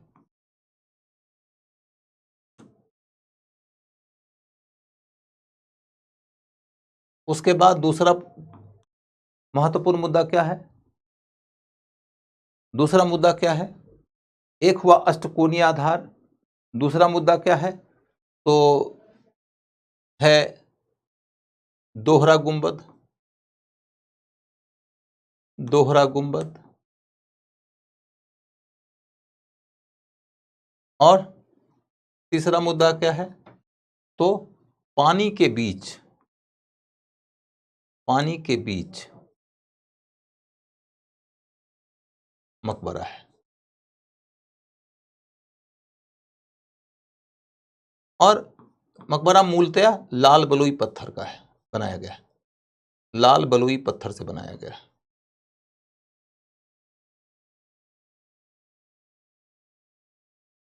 और कहां है? तो सासाराम में,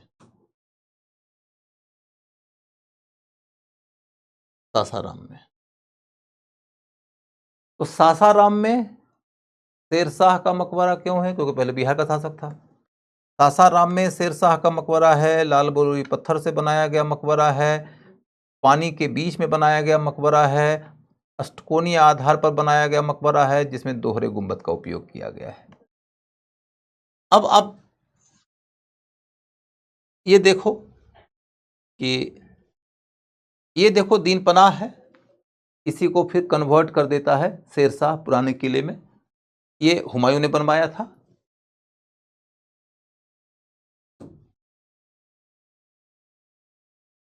हुमायूं ने बनवाया था।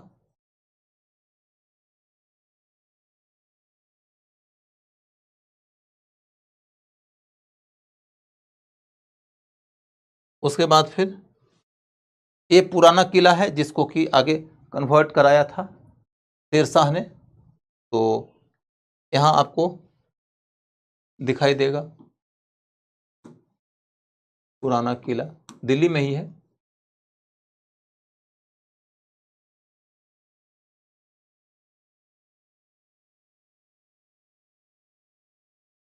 ये देखो आप शेरशाह का मकबरा, शेरशाह का मकबरा को देखो, ये पानी के बीच में बनाया गया, तालाब के बीच में बनाया गया है, तालाब के बीचों बीच बनाया गया है।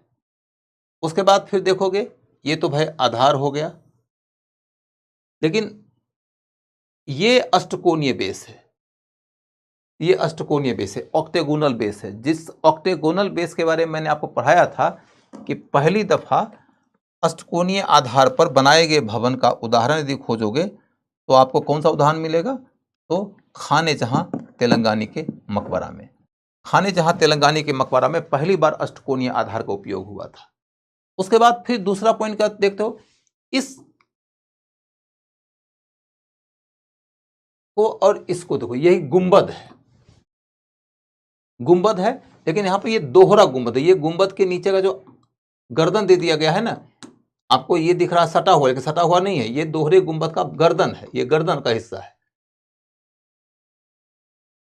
ये गुंबद है और गुंबद के नीचे का ये हिस्सा है। इसी के कारण उसको दोहरा गुंबद कहा जाता है, डबल डोम, डबल डोम। बाकी चीजें जैसे ये सब जो है इसको कैनोपी बोलते हैं, छतरी। ये शेरशाह के काल में भी छतरी है। आप शेरशाह के पहले भी चल के देखो, यहां भी शेरशाह में छतरी नजर आने को है। मुगलों के काल में भी छतरियों का खूब उपयोग किया गया है। तो इसके फीचर्स को आप यदि लिखना चाहोगे तो आपको यहीं पर मैंने बता रखा है कि अष्टकोणीय आधार है, दोहरा गुंबद है, पानी के बीच मकबरा है। आप और लिख सकते हो कि छतरी का उपयोग किया गया है। फिर ये लिख सकते हो कि मेहराब है, मेहराब तो होता ही होता है मुस्लिम भवनों में, मेहराब नुमा प्रवेश द्वार होता है। अरबस्क होता है, अरबस्क, ये सारे मुस्लिम भवनों में होगा, तो शेरशाह वाले में भी है। अरबस्क माने अरबी भाषा में कुरान की आयतें लिखी जाती हैं।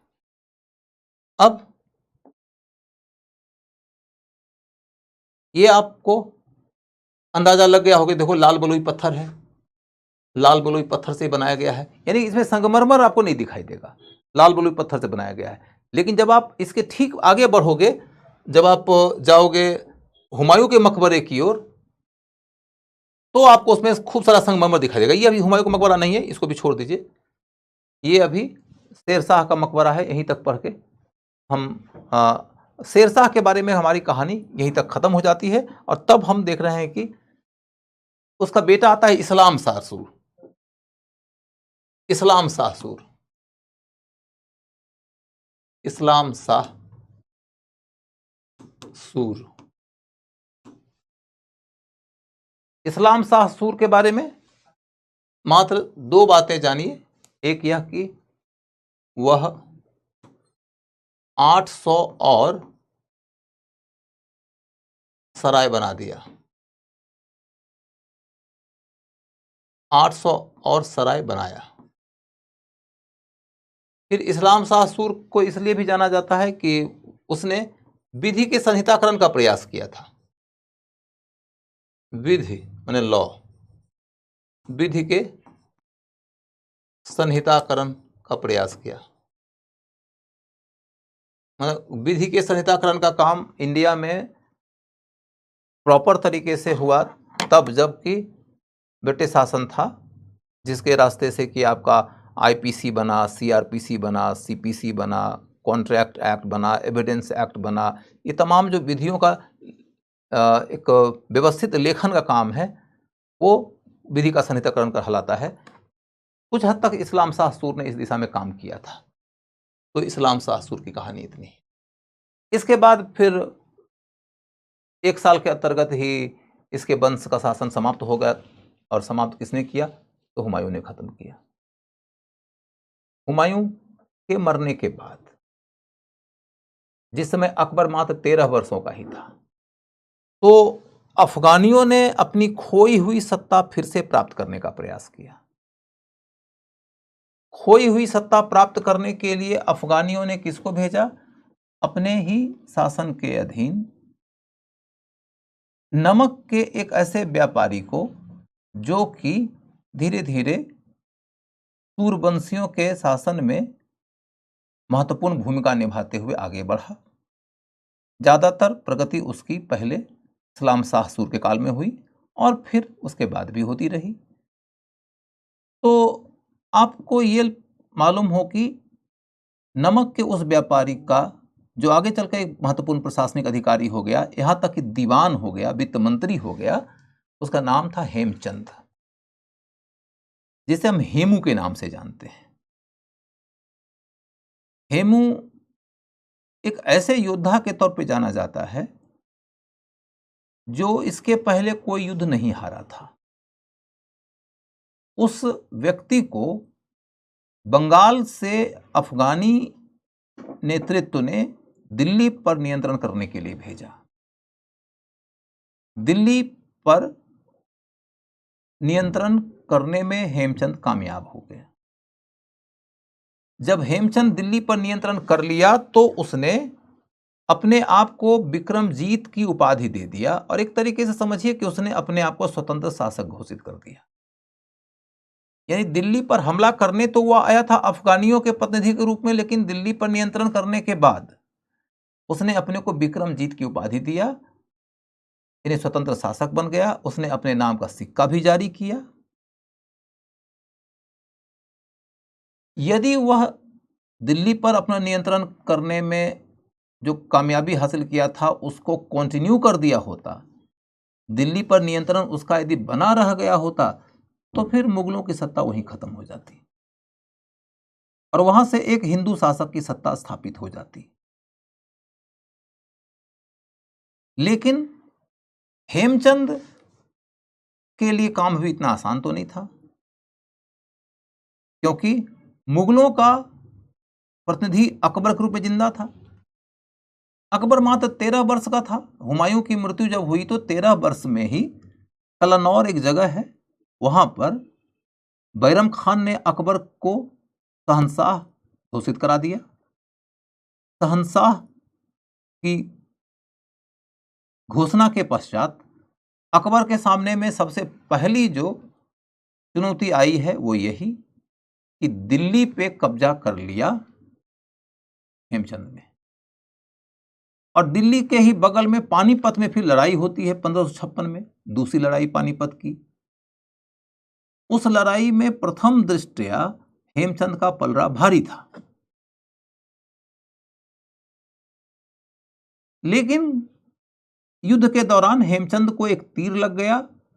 हेमचंद घायल हो गया। घायल हेमचंद जब हाथी के हौज में गिर गया तो उसकी सेना को लगा कि हमारा शासक मर गया है। उसकी सेना में अफरा तफरी मच जाती है और इस तरीके से अंततः मुगलों की जीत हो जाती है। मुगलों की जीत के बाद फिर अकबर को दिल्ली फिर से प्राप्त हो जाती है। दिल्ली की प्राप्ति होने के पश्चात अकबर ने फिर साम्राज्य के विस्तार का काम किस प्रकार से आगे बढ़ाया उसकी चर्चा हम लोग कल करेंगे। आज इतना ही।